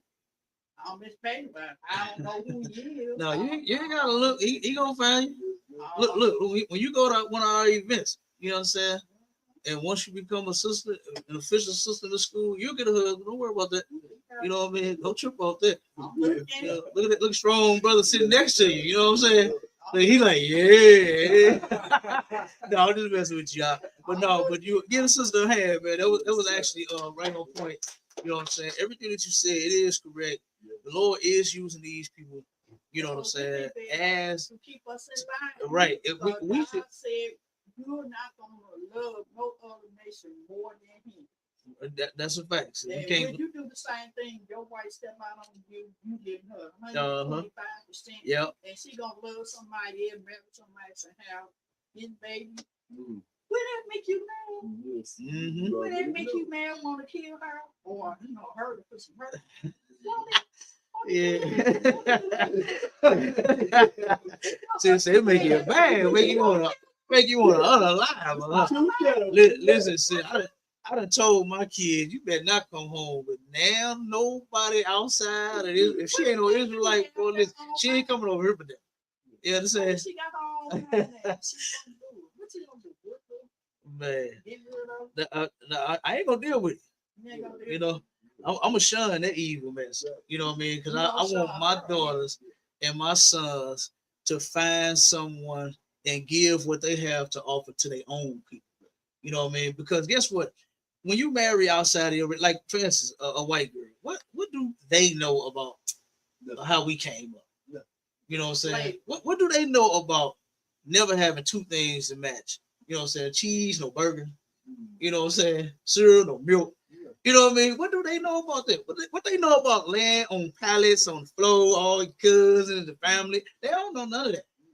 You know what I'm saying? And they can't relate to us at all. And we shouldn't be trying to relate to them. We're trying to force ourselves on people that's like this. This white boy said that if 10, 20 families move in that area, they're going to be dead. That's what he said. They ain't lying. And that's how they feel. And they still feel the same way. They still feel this exact same way. You know, let me play a little more. This clip is from a 1966 CBS documentary called Black Power, White Backlash, hosted by Mike Wallace. This part is in the town of Cicero, Illinois, a working-class suburb outside of Chicago. At the time, not a single Black family lived there. 15,000 Black people worked in Cicero's factories every day. But when the sun went down, every one of them had to leave. 15 years earlier, a Black family tried to move in. A mob threw their furniture out of a third-floor window and set it on fire. The National Guard had to be called in. No Black family tried again after that. CBS sent a camera crew into the neighborhood and asked residents how they felt about Black families moving in. This is what they said. How would you feel, truly, if a colored family were to move in over there with the washers hanging on the line? If they leave me alone, I leave. Hey, you see how he had to turn around and make us with the washers hanging on the line? You understand? He had to turn around and make, what if a Black family moved over there with chicken and watermelons sitting on their porch? You understand? He had to turn around and say something about us to make them, listen to him. Leave them alone. I'd be afraid to go out at night. They'd probably be afraid to go out at night. You come trying to dry your clothes over here if you want to. You understand? You're gonna be afraid to go out your house at night. This is what these devils are saying. These are the people that Martin Luther King forced us to try to join when they don't want to join us. They not trying to do that. No, they ain't never changed. They tolerated us. You understand? But they don't. They not just Black people. Not the house next door, Black man, Black family. Come on, you're welcome. Black lives matter. You understand? That ain't how they are. You know what I mean? Huh? Oh man, come on now. And they had it bad. The Jeffersons had it bad trying to live in a white neighborhood. And look, Chris Brown, as rich as he is, he had it bad in a white neighborhood. They tried to vote him out of the neighborhood. They wanted to get rid of him. You understand? Because he took and put his design for his clothing line, he put it on his house. And they said, "Oh no, look what he's doing to the neighborhood." They try to get him out of his mansion. Yeah, they want him out of there. But so these people say, "Oh no, they're gonna be afraid to leave." This woman say, "They're gonna be afraid to leave their house at night, but we gonna get them." Oh, they can walk. Yeah, they can put the clothes on the line in the daytime, but they better not try to come get them out at night. Oh my God! Afraid to go out at night? What kind of colored people living around here? You mean you think they're violent people? Well, some of them are. There are some. Now wait a minute. Some of us are violent. When the Black family, the only one that moved there wasn't violent. They was in their house, doing what they do in their house. And the white mob that was violent came in and threw their furniture out the window and set it on fire. But they said, yeah, they violent. Yeah, they violent. But the violence has been committed on us, by them since forever. But we violent. We violent. The man just said the only thing that they did was, guess what? He didn't say that they brought gangs in the neighborhood, they brought crack in the neighborhood. They didn't say we did nothing like that. All he said was they moved in their house next door and hang their clothes on the line. And she said, "Oh, they're gonna be afraid to go outside at night." But we violent. Look at the nerve of these people, man. The nerve of these devils. And this is why the Lord called them the devil. The word devil just means deceiver or liar. And they definitely are good at both of those, deceiving and lying. You understand? Let's keep playing. That really would be like that, and there are some good ones too. I really couldn't trust. See, that's the one that the Christians melt over right there. When they say, "Oh, there's some good ones too." She just saying that just so she won't sound like a complete damn idiot. You understand? So she had to put something in there. Just, "Oh no, there's some good ones too." But you just said if the person moved over there, they didn't say it was bad. They just said they moved and bought a house and moved in over there. And you say they're gonna be afraid to go out at night. But then now it's, "Oh, that's some good ones too." Oh, come on, man. Any of them. there are many good colors, and I worked with some of them, and I liked them, and I liked this person that I said works at the lounge over there. Now, remember what he said when he first came on. The first thing he said was, oh, if them 10, 20 families move here, oh, they're going to die. They're going to be unalive. Now he said, oh, you know what? There's some good colors out there. I got some friends. They always got black friends. I work with some good ones. But you're going to take the 10 or 20, they're going to die. Like, come on, man. You got to know that God is smarter than you. And when he put it in his word and said that these people are the devil, you should take that. You should listen to them. Because guess what? These are the same people that we're dealing with. This dude is still alive somewhere. Matter of fact, that might have been him in that truck calling that brother, you nigger. He said, I'm going to pray for you. Fuck you, nigger. That might be his ass right there. You understand? Yeah. Let's keep playing. It's a lucky Cap. Go ahead. Yeah, that like you said, that guy he's somewhere out here. He's probably somewhere in the government right now, making all the rules and regulations for black people right now. It's a lot. Yeah, that's a fact. That's a fact. Oppressing the hell out of black folks. Yeah, it is. But there's the ones that are gonna march I don't like and I can't stand. I got no use for. The ones and when your church tells you, man, all they doing is marching and singing. They ain't hurt nobody. You know, like matter of fact, I gotta look up how many. I should have looked that up for me real quick. How many years have we been marching here in America? When I got to 100 and I think it was 10, 11 years, I lost count after that. We have been marching just that long. And the reason it started was because of 15, 20 minutes from here over in East St. Louis riots. When that happened, what happened in East St. Louis was there was a factory that the white employees had went on strike, right? And the company said, hey, we got money to make. And they started hiring black people. And so they went to the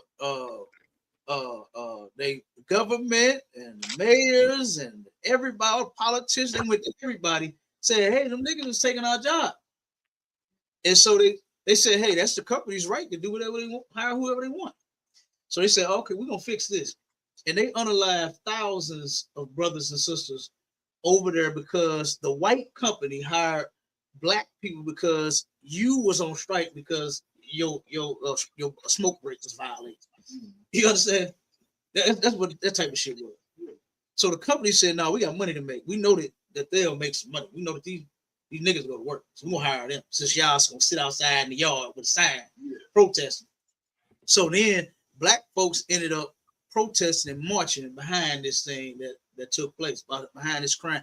If you look this up, they was pulling brothers and sisters, they coming from work, they snatching them off the train. I think it was trolley.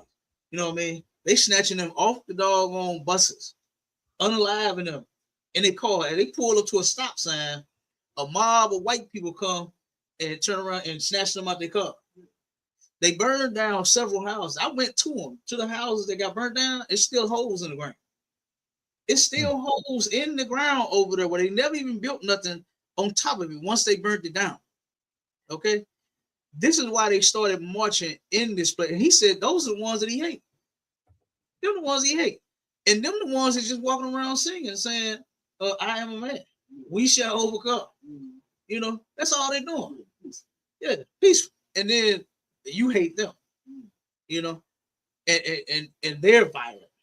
You know, when Martin Luther King made sure nobody lifted a finger. As you can see on this, these pictures get worse than that in this book that I got. You understand? And then the other book that I got, and the children will let the children march. You understand? The pictures get worse in these things. You know, on how our children just sat there and our brothers and sisters just sat there and took all of the abuse from these people. That's the Christian way. What they say, turn the other cheek. Turn the other cheek don't literally mean somebody punch you, jack you in one jaw, and while half your teeth hanging out and you're leaking, right? You say, okay, time to hit this one. Go ahead, hit me on this one. That's not what that means at all. You know what I mean? Because What'd you say? Some people think Yeah, and the reason they say that is because Christians are sissies. Christian men are sissies. You're supposed to protect the women and the children, not put them out there in the damn danger. You understand? As a matter of fact, if you was marching and protesting, then that'd be one thing. But they had the women out there. You know, they had the marches started losing momentum. People was tired of wearing out their best gym shoes. You understand? Walking every goddamn where and not getting no results. They was getting tired of getting beat up and spit on and dogs and N-word and billy clubs and little girls blown up on buses. They was getting tired of that. So they turned around and said, you know what? Hey, I ain't going. Human rights. And you pay no attention to your church? So like about that. I ain't going to the march tomorrow. Right? That's what they said. I'm not going. So they turned around and said, one dummy said, I got the perfect plan. One Christian sissy said, I got the perfect idea. We'll use the children. And they put shit, they went around asking these little kids, do y'all want to march? And the kids, of course, they don't know what the hell they getting into. They said, yeah. And thousands of children started marching. You know what they did? The same thing they was doing to the parents. The same exact thing they was doing to the parents. Beating the hell out of them. Doing what? No regard for age. We read the scripture. No regard for age, old or young. They ain't give a damn. Oh, you want to see your kids out here? Oh, we'll show you what we feel about your kids. We'll show you what we feel about them. Protect the women and children. As y'all can see in the ISUPK, we don't put women out there at camp. Women don't go to camp. You understand? Children ain't going to camp. You understand? Now our soldiers, once they get old enough and big enough, then they come with us. You understand? But they get protected when they are there. You know what I'm saying? When they 14, 15, 16, they are protected out there. You understand? Ain't no harm gonna come to them. All right. If you do, boy, you're gonna have a whole problem on your hand. You understand? But just saying, we're not putting them out there in danger to get harmed. You understand? Knowing that these animals are assaulting you while you marching, why are you putting the kids out there? And that's what they did. That's what that Christian sissy did, man. And they really think that they did black people some justice. They really believe that we have gotten further ahead than we know. We went totally backwards. You know, they haven't moved. They haven't grown. They haven't changed. You know what I mean? Like, what are we talking about here? You know, so this is insane. But let's hear a little more of the video. I pay attention to my church when they say about human rights. But what the marchers want, they don't want rights. They say they want peaceful coexistence. How can they have peaceful coexistence when there's all this trouble? Who makes? And who's the trouble? He about to ask him. Who makes the trouble? Who makes the trouble? Listen. The trouble.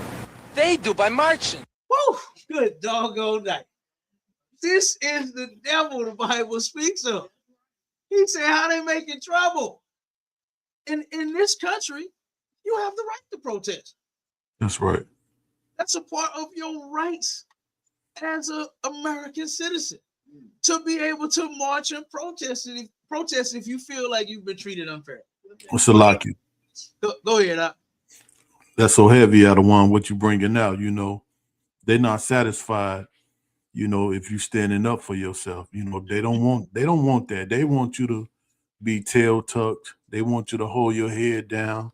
If they coming down the street, they want you to cross over to the other side of the street. Yeah. If you stand up for yourself, they call you a troublemaker. Yeah. And if I could, Adawan, I want to read this precept, you know, which basically says the same thing. You can find it in the book of Isaiah, chapter 51, and verse. I'll start at verse 23. But I will put it into the hand of them that afflict thee. So the Most High is saying there's coming a time to where he's gonna put it in there. He's gonna put everything that they put and done to us. He's gonna put it in their hand. Okay, and that time is near, and it says, which have said to thy soul, bow down that we may go over. They want you to hold your head, they don't want you to look, they don't want you to look them in the eye. They want you to, if they don't want you to laugh at a joke, one it not too long ago, if you was laughing, you had to put your head in the laugh barrel. Yeah. The laugh barrel. Yeah. Yeah. If white folks caught you laughing, you understand? You couldn't even laugh and enjoy yourself, not for 1 second. You understand? Around these people, the hell you so happy about? And guess what? They would beat and unalive you then for laughing. So to control yourself, you had to turn around and put your head in what they call a laugh barrel. A laugh barrel. Yeah, you're right, huh? And not only did someone crossing the street, no, you got to stop walking so that they can walk until they get past you. You understand? Not walk across the street. You better stop dead in your tracks and let them pass. Move out of the way. Step in the water or the mud and the grass. You understand? Get dirt all over your shoes instead of walking on the sidewalk like they are. Get out of their way. That's right. What they want. Yeah. You know what I mean? Go ahead, finish up, Bob. Kawakan, which have said to thy soul, bow down that we may go over. And thou hast laid thy body as the ground, and as the street to them that went over. Absolutely. That is crazy. And that's us for real. That's these Christians. That's what they got us doing. That's right. Out down like the street. Look out, they turned around and did what they called a die-in here in St. Louis. I forgot who this was for, right? But it was some brother, I think it may have been Anthony Lamar Smith, that after this, they came up with an idea to go to Clayton, right? And go before the city hall and do what they called a die-in. And a die-in consisted of you taking white shirts, taking red paint, putting red hands all over the shirt that represented blood, and then the name of your loved one that the white police officer or white person is unalive, right? And lay down in the middle of the street.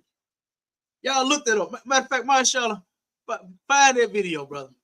Find that video of a die-in in St. Louis, and you will see how ridiculous this was. To where they had men, women, and children in the middle of the goddamn street in Clayton County with a shirt on, with red hands, and the name of the deceased loved ones on it that was unalive by white people. And they really thought that they was, finna receive justice by doing that. That's the scripture right there talking about who else could they be? That brother said a DNA test. Nigga, I don't need DNA tests when I'm seeing stuff like that. When the Bible says that we are laying down in the middle of the street so that they can walk all over us. And they've been doing that, literally. And now here we are, we came up with an idea to lay down in the middle of the street. Huh? They love it.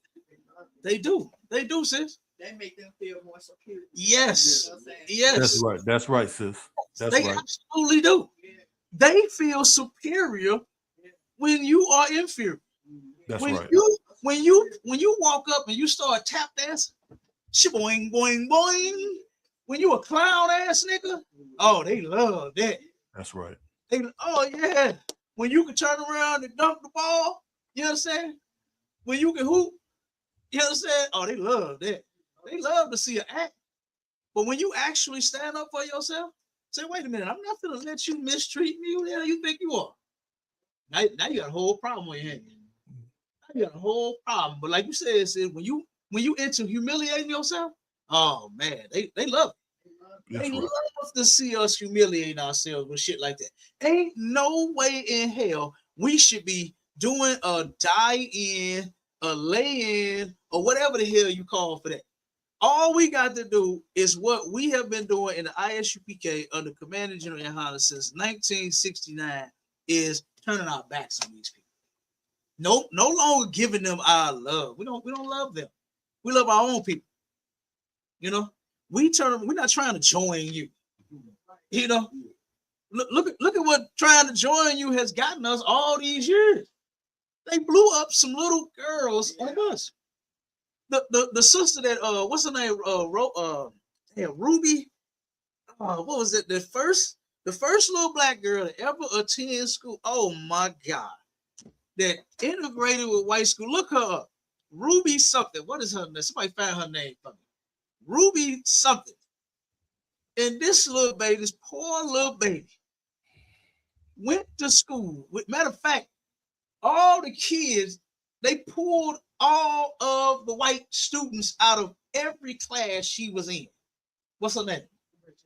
Who? Ruby Bridges. Oh, I hate that her parents did this to her. They had her. She was, I think, the first black kid to integrate into white schools. And this baby, this poor baby, this poor baby was getting death threats from teachers, from adults. You understand? She was getting death threats from adults. She better not go to that school. My kids ain't gonna be in that class. All them devils pulled all of the kids out of her classes. She was the only one in a class being taught anything. You understand? Why is it so important for us to join with these people when they don't want to join us? They don't want us in their school. You know why? That's why they made the public school system. They don't want us in their communities. That's why they made the ghetto. You understand? They don't want us working in their companies and factories. That's why they gave us McDonald's in our neighborhood and Family Dollar. You understand? They don't want to join together with us, man. Yeah. Go ahead, sis. Emmett Till. Who? Emmett Till. Emmett Till. Emmett Till. A white woman said that this 14-year-old boy was whistling at her, but that wasn't the case. You know they allowed this 14-year-old boy. Mm-hmm. It took 2 or 3 adults. I mean, they could see his face. Yeah, they did. And that case right there really stuck with me. Yeah. Yeah. And you know what? You know what that white woman did? She wrote a book. She got plenty of money, and then admitted that she lied. Mm-hmm. Admitted that she lied and said, he ain't whistling me at all. You understand? On a kid, lied on a child. But her they all these videos saying that we so violent and we so wrong. Ain't nobody just going around lying on white kids. No, she couldn't. Yeah, she couldn't. Yeah. He kept the coffin open for the whole world to see. Yeah. Yeah, that was terrible. And Christian black men and women want to be in the kingdom of heaven with these people. Don't you know that they're gonna do it again? Yeah. Don't you know they're gonna Emmett Till us again? Don't you know they're gonna what's her name? Ruby Bridges us again? Don't you know they're gonna Martin Luther King you again? They unalived you. You understand? They took and unalived you. The dude said that they're trying to coexist with us. That's what's wrong here. They trying to live with us. And why in the hell are Christians trying to force us to live with them? This don't make sense. This don't make sense. The more they do that, the more God chastises. The more what? Say it again. The more black people want to integrate with the white people, the most I God allowed his curse to come upon them. Yeah.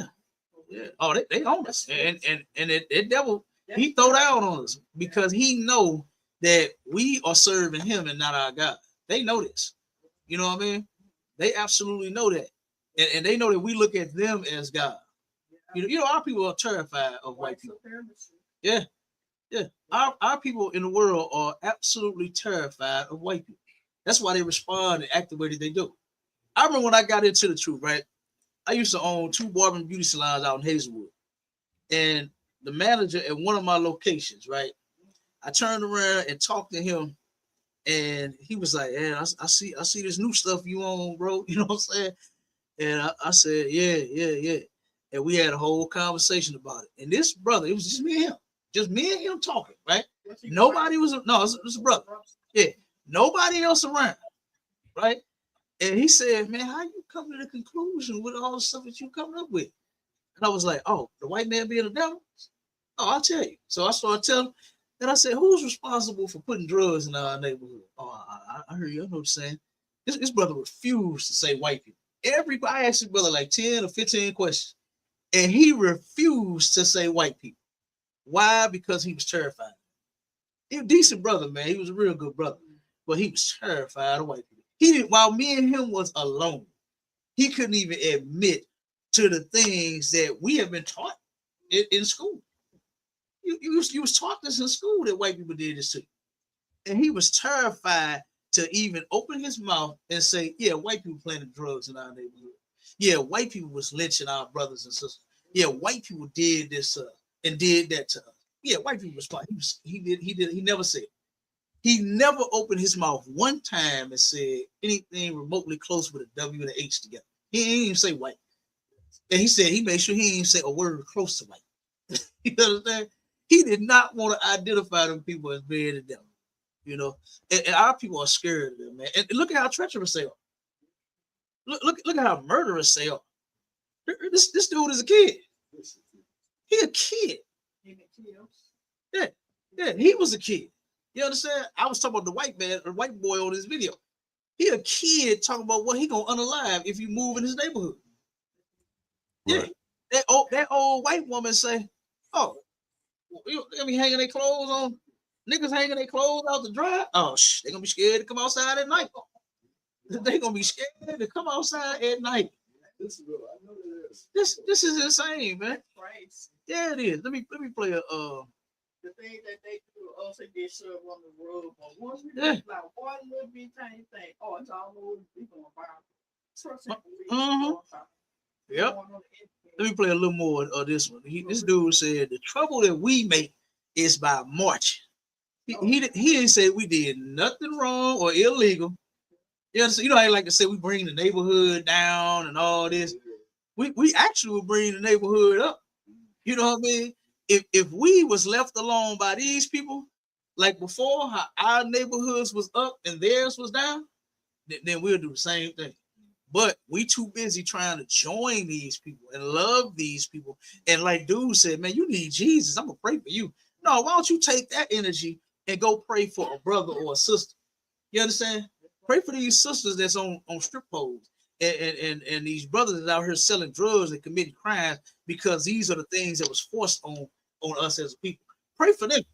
Take that energy and do that for them. They're not trying to harm you, but their devil in their truck was. That devil in that truck was definitely gonna harm him. You understand? He was. Go pray for them. Pray for your own people, not these folks. You look like a damn fool praying for some folks that don't even want your prayer. Right. Soon as he said, "I'm gonna pray for you," F you was the next thing out of his mouth. He don't want your goddamn prayers. They don't want our prayers, man. They don't want to join us either. So like, if I could, Cap. Go ahead, Masha. And that's heavy what you said, and you know what I'm saying. That's one thing Christians don't understand. Like, you're praying to God to integrate with them, and they're praying to God to keep you away from them. Like, what? How are you Christians praying to the same God? That don't even make no sense. There's a lot here. Man, it don't. It really don't. Because how right? You're right. They praying to God that they stay supreme. You understand? In all of their whiteness. And here you are praying just to coexist with them, just to be equal to them. You know, you actually want the white man to stand up by his constitution that was not written for you when it said that all men are created equal. The men of our people was on slave plantations when that was written. We wasn't no equals. Okay, that was not written for all men. It was written for all white men. It has context. All right, but let's play a little more. There's got to be a simpler way. If, let's say, 10 or 20 families moved into Cicero, which is a town of 70,000, they'd get killed. Oof, look at it. You see the murder in his face that get killed. You understand? He turned up on it. But I thought it was some good black people. I thought there was some good ones out there that you work with and that you're friends with. So you mean tell me if your 10 or 20 black friends moved in the neighborhood, they're gonna get killed too? He gonna unalive them. Yeah, he gonna unalive them. Man. Cicero is an industrial town. It doesn't mind that Negroes work in the factories there. 15,000 of them do, and they trade at Cicero banks and supermarkets. But not a single Negro family sleeps in Cicero. Not one spends the night. I asked some workers why.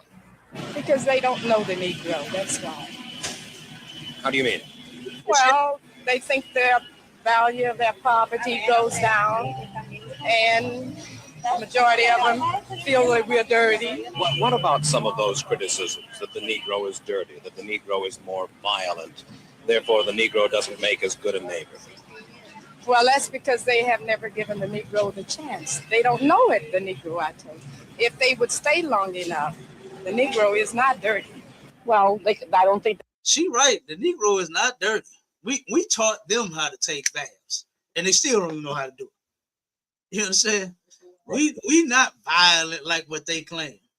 We're not just this horrible people like what they claim, but they are. They absolutely are. You understand?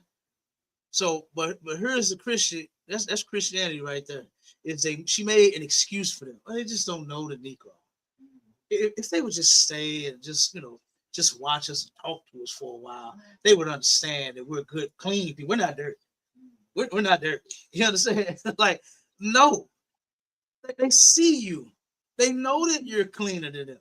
They know you smell, but we don't get wet and smell like puppies. You understand? We don't get wet and smell like a goddamn dog, but they do. They know that they not as fresh as I'm is. Ain't that how that song say? Who sing that song? You know what I'm saying? He ain't as fresh as I'm is. You understand? The devil, the white man, ain't as fresh as I'm is, okay? The white woman ain't as fresh as the black woman is, all right? So they know that, okay? They know you the best worker in the world. You built this place. You understand? You built this country off your back and your blood, and your sweat and your tears. Just imagine you had to build this place getting your back beat. If you didn't pick enough cotton, you got your back beat. If you didn't throw enough bricks on the building, you got your back beat. If you didn't pave their road, you got your back beat. You had to do this while getting abused, man. You understand? In such an atrocious and horrendous way. So where did America come from? Huh? Who made America and where did it come from? Were black people already in America or did the native America now is 250 years old. Mm-hmm. Right. Yeah, the white man, he a thief like So wasn't here all along? But who, the white man? No, America. Our people was she here all along, but the white man came, stole them, and renamed it? Yeah, our people was here. The native Indians. It was the majority of in the Bible. It talks about the what does it say? 9 or 10 tribes that ended up fleeing Assyrian captivity. They left Assyrian captivity to go to another land where man never dwelt. That's this place they call America now. The natives was already here. We was already here. So Yeah, our people was already they was already here. Did Native America name it or? No, they didn't name it America. They didn't name it. That's what I'm confused. No, don't get confused. It's just a land, right? And when they stole it, they gave it their name. You understand? Yeah, they are the ones that called it America. It's named after a white man by the name of Amerigo Vespucci. Yeah, right. Okay. Yeah, that's where they get the name America from him. They named it after him.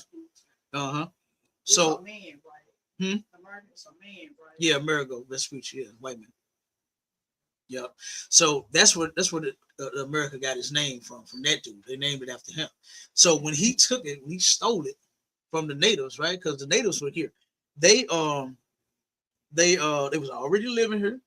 They already had everything going on. They had their systems. Matter of fact, right over in Cahokia, Illinois, Cahokia Mounds is about 20 minutes from here. You ever been there? Yeah, you know what? We'll take a trip over there. You understand? We'll take a trip over there, and I'll show you the Cahokia Mound, right? And Cahokia was one of the biggest. It said the biggest metropolis areas. I think it was even they compared it to. I think it was like London or Europe, one of those. Some I can't remember which one it was. They compared it to that. They said it was even bigger than that, it looked larger than that.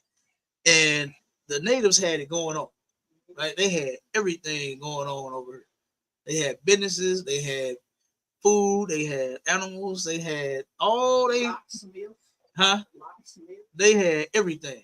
Oh yeah, you know they got cases of the different things that they had. The glasses, they got old pairs of glasses they made.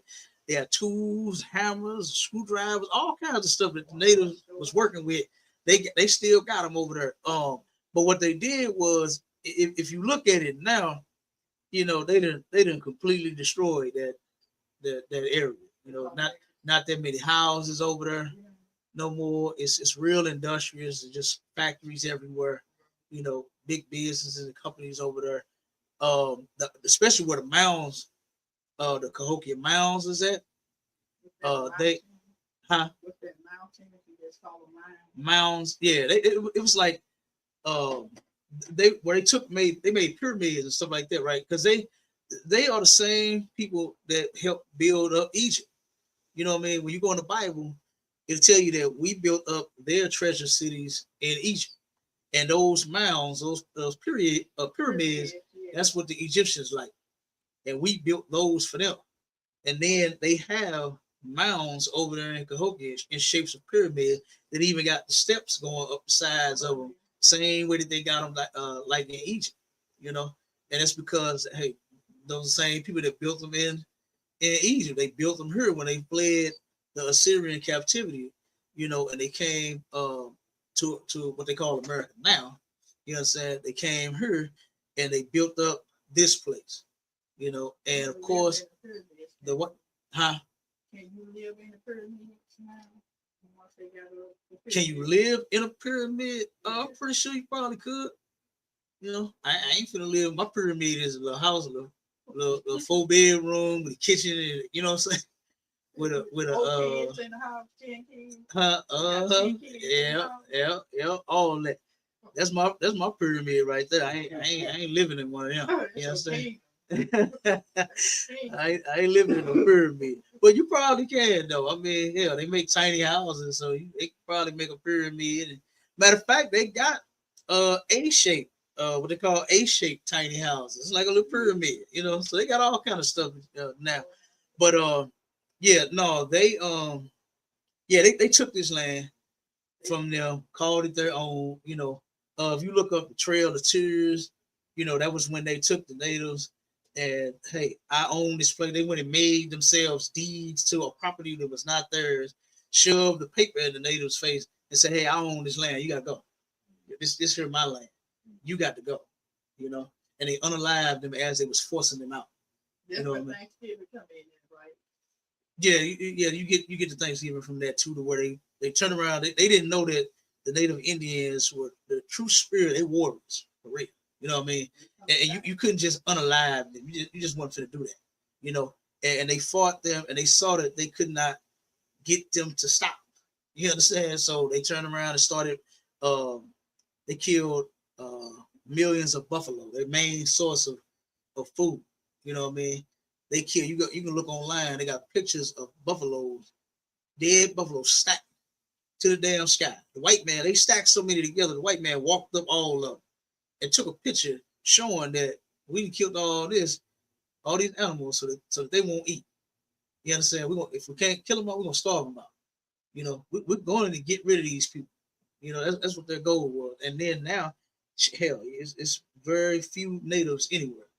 You know what I mean? Very seldom you're gonna run across a native Indian, you know, because they wiped a lot of them out. Judah. Yeah. Yeah. The natives, they are our brothers and our sisters. Yeah. And I don't want the kingdom without them. You know what I mean? That's right. Yeah. So yeah, so they are family. You know, it's 12 different tribes of us. And I want what Commander Junior Hunter wants, which is all of us together. Yeah. That's right. All of us kicking it. It ain't gonna be no white people. I'm sorry, Christians. The white man and woman that you love so dear, so dearly, they are going to be slaves in the kingdom of heaven. It's in the Bible, and eventually they are going to get wiped out. You understand? They are going to get wiped. There's going to be no more. We're going to be at a museum, right, with our kids and walking. You know how kids do with dinosaurs. Daddy, what's that? We're going to point to it. Daddy, what's that? What's that? Meth head looking motherfucker. What's that, Daddy? You know what I'm saying? Oh, that's the so-called white man, son. You know, he extinct. You understand? The Lord said in the Bible, he's going to get rid of all of them. You understand? And I can't wait for it to start happening. You know, the things that they doing, it's the crimes that they committing against us. It ain't because of their skin, because they look like Miss Piggy. You understand? I don't care what they look like. Yeah, it don't bother me. But look at the crimes that they keep committing. Look at how we going back to the days like this is in the 60s. This video, matter of fact, let me play one more and then we're gonna get out of it. Play one more video of back in the day, the white kids and the white people. You know, okay, their biblical name is Esau. Huh? You know their biblical name is Esau. Yeah, absolutely. Esau. Yep. Esau, that's where you can't hardly tell because they white and they really are actually red. No, they red, you can tell. They call themselves white. Get mad. Yeah, they call themselves white, but yeah, they get mad or you slap the hell out of one of them. That red, the blood just show through their skin. They got that translucent skin. You understand? To where their blood shows through it. So you right, they not white. That's what they call themselves because they claim that they are pure. You know what I'm saying? They claim that they are pure. You know, so that's why they call themselves white. But yeah, technically they not white. They are red. You are correct. All right. Yeah, that is absolutely correct. We could tell the sister been in class. Most High in Christ. Yeah, damn right. I got a lot of stuff built up inside. Gotta come out. Oh, that's all right. This is the place to get it out, sis. You understand? And guess what? We're gonna help you get it out. It's been built up for years. I can't That's all right. It's pushing through. I understand. I definitely understand. Guess what? I had years of frustration built up too. You know what I mean? In this place. I'm gonna tell y'all a story. One time I seen there's a brother that went to court, right? He went to court for child support. And it was a white couple there, and they was getting a divorce, and it was two brothers there, right? That had to submit their income. You understand? So that the judge could know how much child support to slap on them, right? So the white couple was sitting there divorced. They had both of them had attorneys, and the man would say something, and the woman would say something. The judge is sitting there. You know how what's his name? Collie McCoughlin did his face on his hands on his face like this. The judge was like that. He said, judge was like this. He was just so shocked. He was sighing and the man would say something about the reason he wanted the divorce, and the judge, and then the white woman would say something, he was so sad. He was so moved with compassion, right? And he turned around, and when when they got done, when the man and the woman, when they got done with whatever it is they were saying, okay, the judge said, is there anything, and I mean anything, that I could do to keep you two together? He said, tell me and I'll do it. Come on. How about you? Told the man, how about you? Come on, tell me. He looked over at the wife. He said, you, come on, tell me. Whatever it is, I'll do it. They both laughed. He said, oh, well, I tried. This is what the white judge said. Brother said he went up first, brother. White man reached over and stuck his finger in his face, said, no, if you lying, you're going to jail. He said, damn, why ain't trying to keep our family together? Why you ain't willing to do something to get Shaquita in her and do something to keep us together? He said, the brother went up. He said, you know, if you lying, you going to jail. That's what he said. Now, he was so moved with compassion, and he wanted to fix the white family, keep them together, willing to do anything. But the black family, oh, he would destroy that shit. He ain't give a damn about that. Tyrone and Shaquita, y'all finna suffer the consequences now.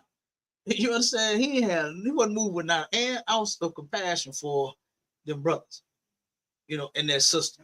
Yeah, it was just over for them. Okay, but let's play this one right here. This is another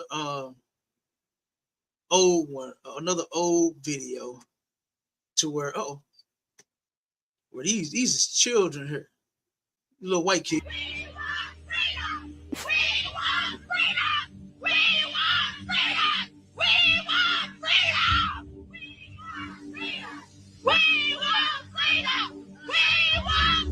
We are standing up for what we think is right now. Barbara, I need it. just lay into her hands. Let me speak to him, okay? In the name of God, how much more are we supposed to take? Take from what? From you people. I mean, you people. You sound like I'm a dog or something. As we forgive those who trespass against us. You all are like a dog, man. Like you worse than a dog. They treat their dogs better than they do us. You understand? White women treat dogs so much they sleep in the bed with them. And I ain't just talking about just letting them lay at the end of it. White women get down with them dogs in their bed, boy. Ooh, and we. Oh my God. They love their pets for real. If y'all look up, it was a video where a white cop pulled a white man over. And the white cop, and this is way before AI. Don't nobody tell me this video was no AI. No, it was not. This was way before AI hit. The white cop asked the man, had he had sex with the dog yet? Yeah, look at it. I'm trying to find that video. I'm gonna send it to you. He was like, oh yeah, nice dog. He rubbing on the dog and all that. I guess he was getting turned on. And he asked that man, had he had sex with the dog yet? Straight up. I said, good goddamn night. So they love their pets, but they don't love us. You know, we the pets they don't love. You understand? And here he is. He said, you act like I'm a dog or something. Like, man, you're not finna convince them with none of that. You know, they don't give a damn about that. Here it is. They trying to integrate schools and all that, put the black folks in their school, and they didn't want it. And here we are again, trying to make them understand that we look like the sister said, we're not dirty. You know what I mean? We're not dirty. Right. We're not evil. We're not violent. We're not this. We're not that. You know, we're always trying to convince them when there is no convincing. We should see and we should know that these people, they done. They done. It's over. And lead us not into temptation, but deliver us from evil. Amen.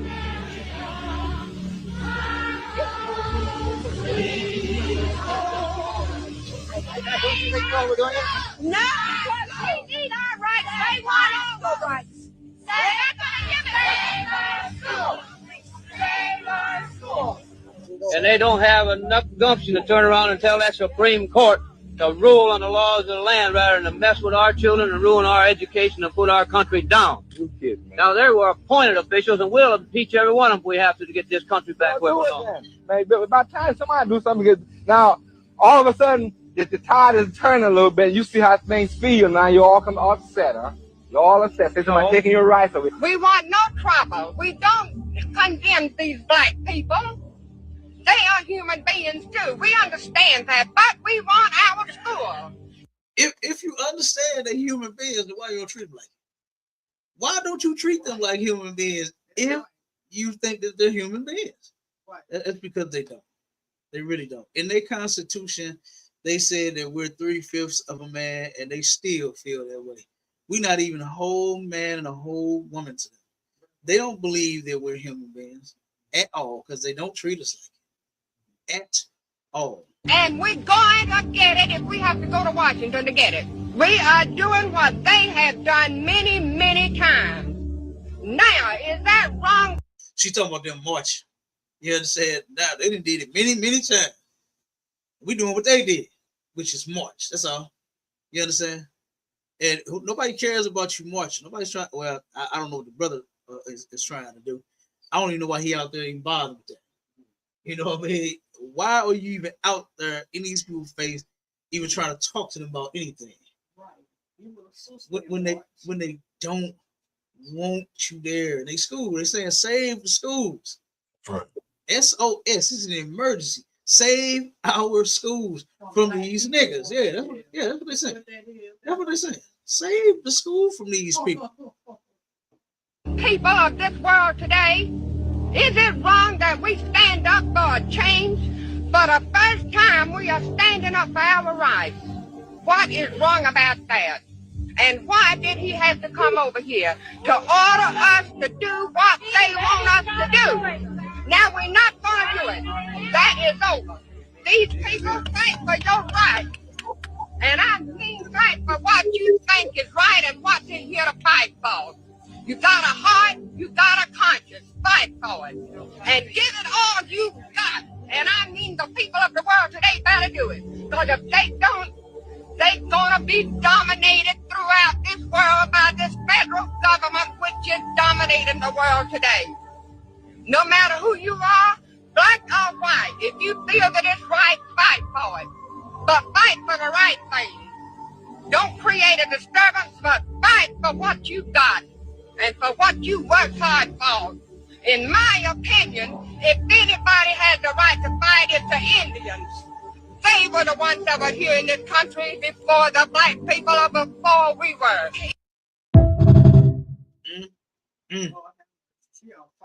Yeah. But ain't nobody on fire for us though. Nope. The only person around here is you.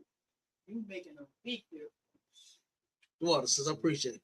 I'm just doing what I was taught by our leader, Commander Junior Hunt. Okay. You know what I mean? What you called, did you get a revelation to do this, or was it inside of you? Or what I'm saying, did someone speak over you, like prophesy over you? Then when you got older, you still heard it, that you were gonna be a man of the Lord. This is what you was gonna do. Was it like that? No, it kind of. I'll make a long story short. I was in the world, right? Lost like all of us were, you know what I'm saying, at one point. I was going through like what they call a identity crisis. I didn't know who I was, right? And I just knew I wasn't an African American. I knew I wasn't African. I knew I didn't smell like them. I didn't look like them, nothing like that, you know what I'm saying? And then I knew I wasn't an American because you for damn sure you was not an American. They don't treat us like American. Right, so I knew I wasn't neither one of them. Right, I knew I wasn't white. I ain't get treated like it. You know what I'm saying? So I turned around and I did some research, what I thought I was doing, and I looked online trying to figure out who we was, who black people were. And when I looked it up, the majority of the information that I kept finding was we was African. We from Africa, right? Slavery and all that. That's like our beginning of slavery, you know. And then I had told my family, this is kind of funny. My sons, my oldest and my second oldest, I asked them, I said, because now I'm an Israelite and I'm in the truth. And I came home one day, I said, well, y'all, we Africans, we from Africa, right? And so I asked my oldest when we got in the truth, I said, did you believe me when I told you we was Africans? My oldest son was like, no. My second son, I said, son, did you believe me when I said we was Africans? He said, well, I didn't. He said, but I just followed you because you're my dad. You know what I'm saying? So I was like, oh, okay. But so from there, you know, I had I was kind of like a Pan-African / conspiracy theorist type something. I don't know what the hell you know what I'm saying? I'm looking up African everything. I ain't buy no dashikis though. You know what I'm saying? I wasn't getting it, you know, I don't like dashikis. I wasn't trying to, you know, get what they dress. But I'm looking up African everything. Turned around and was looking up conspiracy theory. The white man gonna kill everybody and Illuminati and all this type of junk. And so one day I was just looking up some I had bought a bunch of like DVDs, conspiracy DVDs and all kind of shit.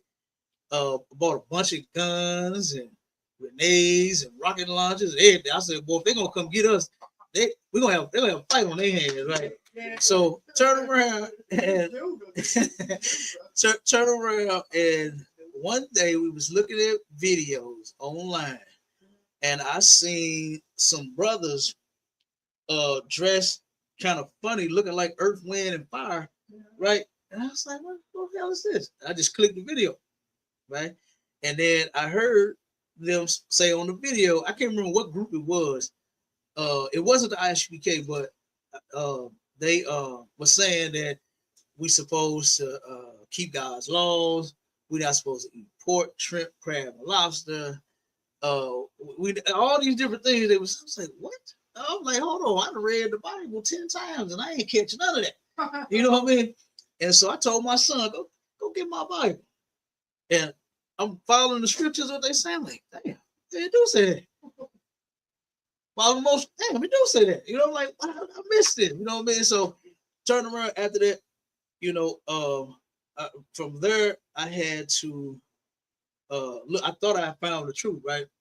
But then I had got depressed all over again because I saw all these different Israelite groups, and it was real confused, you know, because I'm hearing this one say this, I'm hearing that one say that, this one ain't right, this one wrong, this one saying this one, I'm like, it's all over the place. And I was like, what in the hell?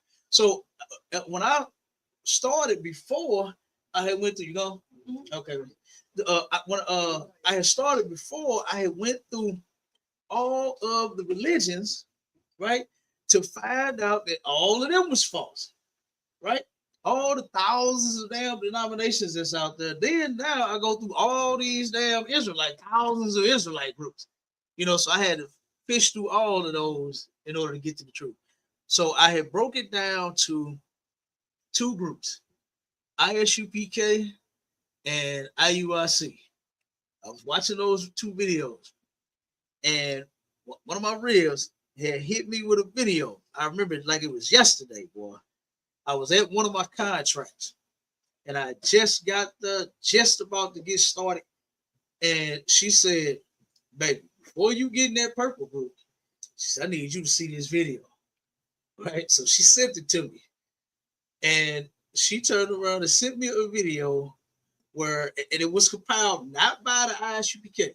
This video was put together by somebody else that had a bunch of IUIC videos on how they was like, to hell with Michael Brown, the white man to kick your butt, you know what I'm saying? All kind of stuff that they were saying, right? And I was like, whoa. So one dude said, if any one of you out here got a warrant, he said, I'm calling the cops. He said, we snitch. He said, that'd be like $2,000-$3,000 for my pocket, for my nation. That's what he said. And I was like, damn, Christ had a warrant. I was like, our king, Yahushua had a warrant. They was looking for him. You understand? And was wanting to put him to death because he was teaching the truth. And turn around, and I'm looking at that video, and I was like, oh, you know what? Yeah, this ain't the group for me. You know what I mean? Because regardless of what our brothers and sisters are doing out there in the world, I'm not finna just go and snitch. Hey, he over there, you know, he got a warrant. You know what I'm saying? Get him. I'm not finna do that.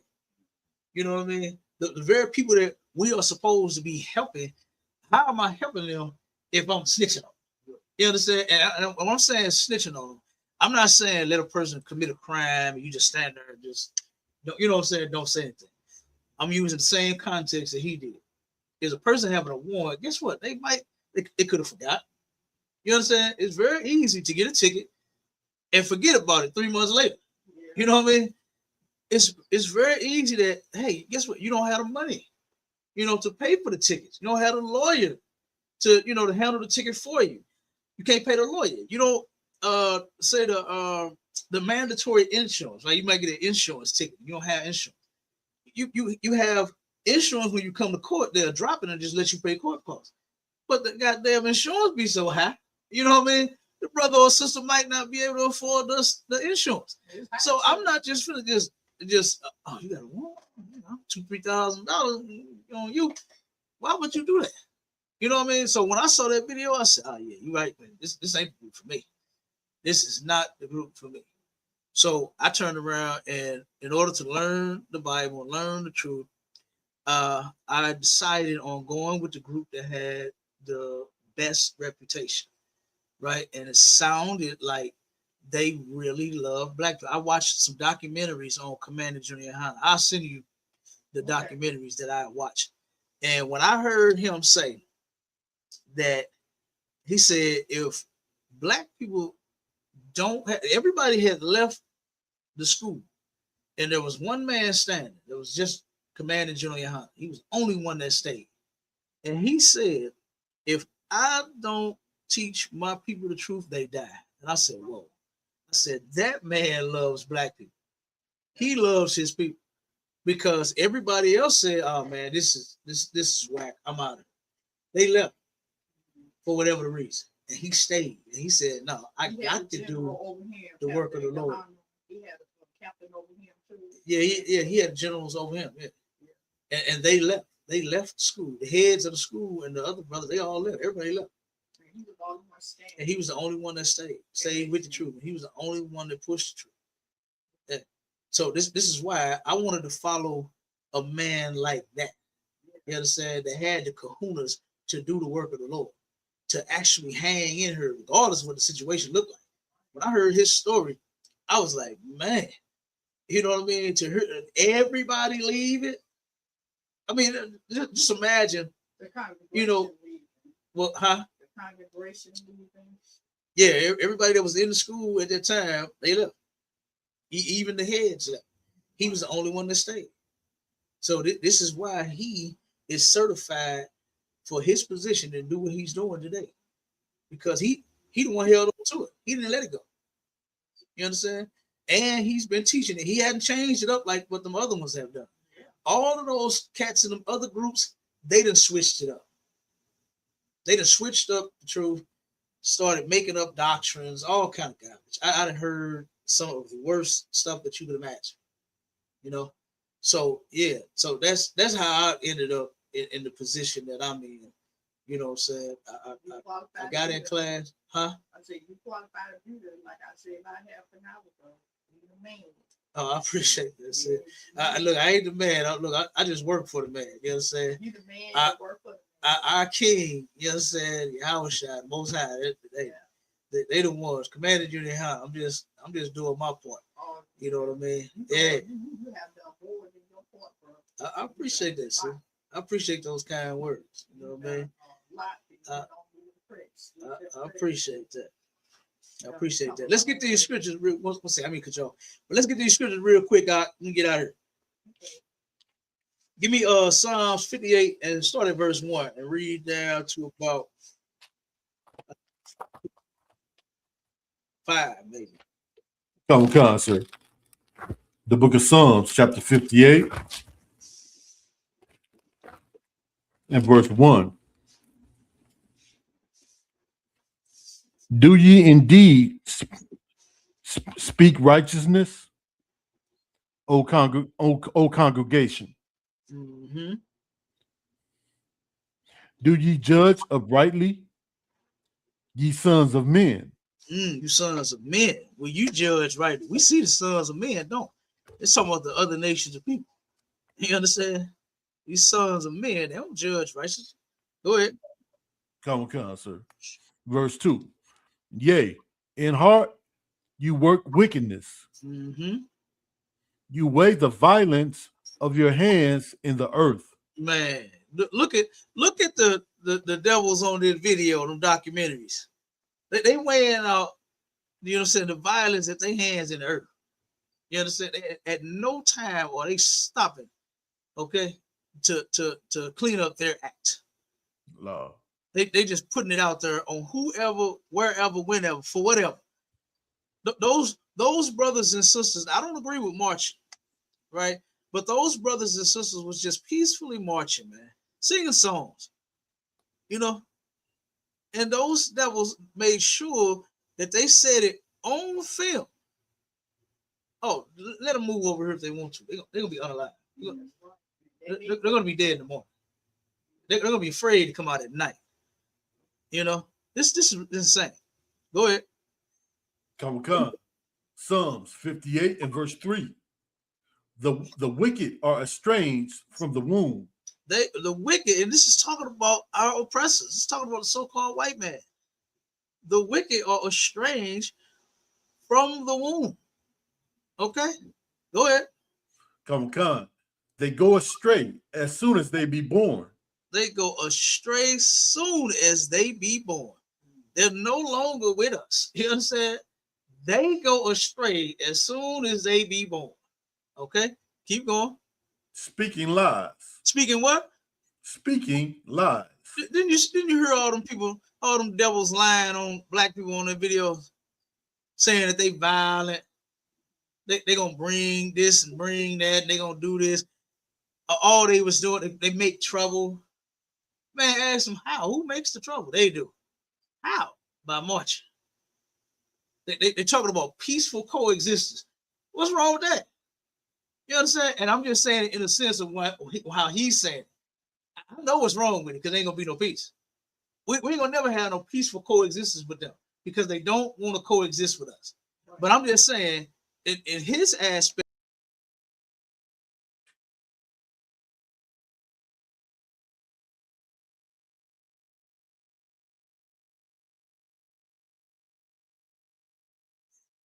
Hey, y'all bear with us, Israel. We having technical difficulties real quick, but we'll be back. Cap will be back.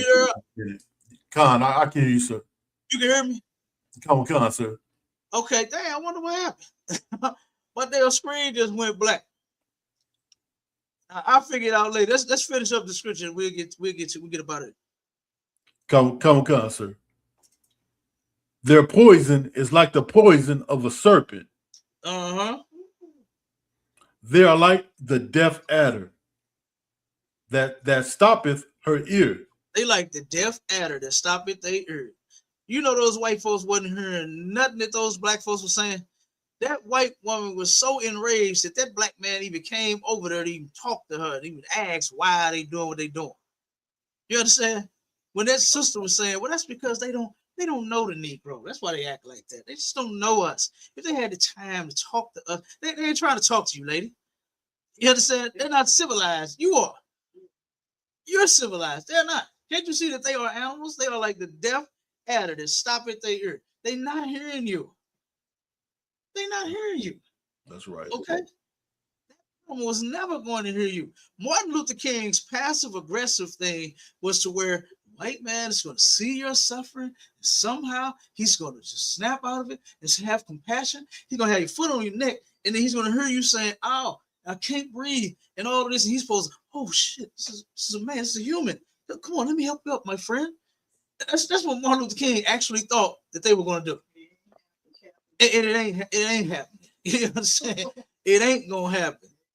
Okay, it ain't gonna happen. Yeah. I think that's it on that. You understand? So y'all get the point. You understand? Let me try to see what the hell going on with this computer, because I don't know. It act like this doggone power here went out, and we plugged in. Like I said, I don't know what in the hell going on. But let me figure this out. And look, everybody tune in to the next one. Tune in to classes, ishbk.com. Pay y'all tithes. You go to ISBK St. Louis. You understand? And rock with us. Pay y'all tithes so we can do the work of the Lord all over the earth. You understand? Get in class. All right. If you actually want to learn the Bible, this is the place. If you actually want to learn how to move in this society and deal with these people and this oppression and everything else, this is the place. All right. The ISBK is the home of the truth. No cowards and defenders of the faith. And with that, Shalom, Israel. Shalom, Israel. Well, Captain, can I come to the next one? Nigga, what you scared for? Huh? I hear your heartbeat. Pussy talking all that shit. You ain't talking no more. Cause the motherfucking killers outside your front door. And it sound like better pray, nigga. First 48, nigga. Yeah,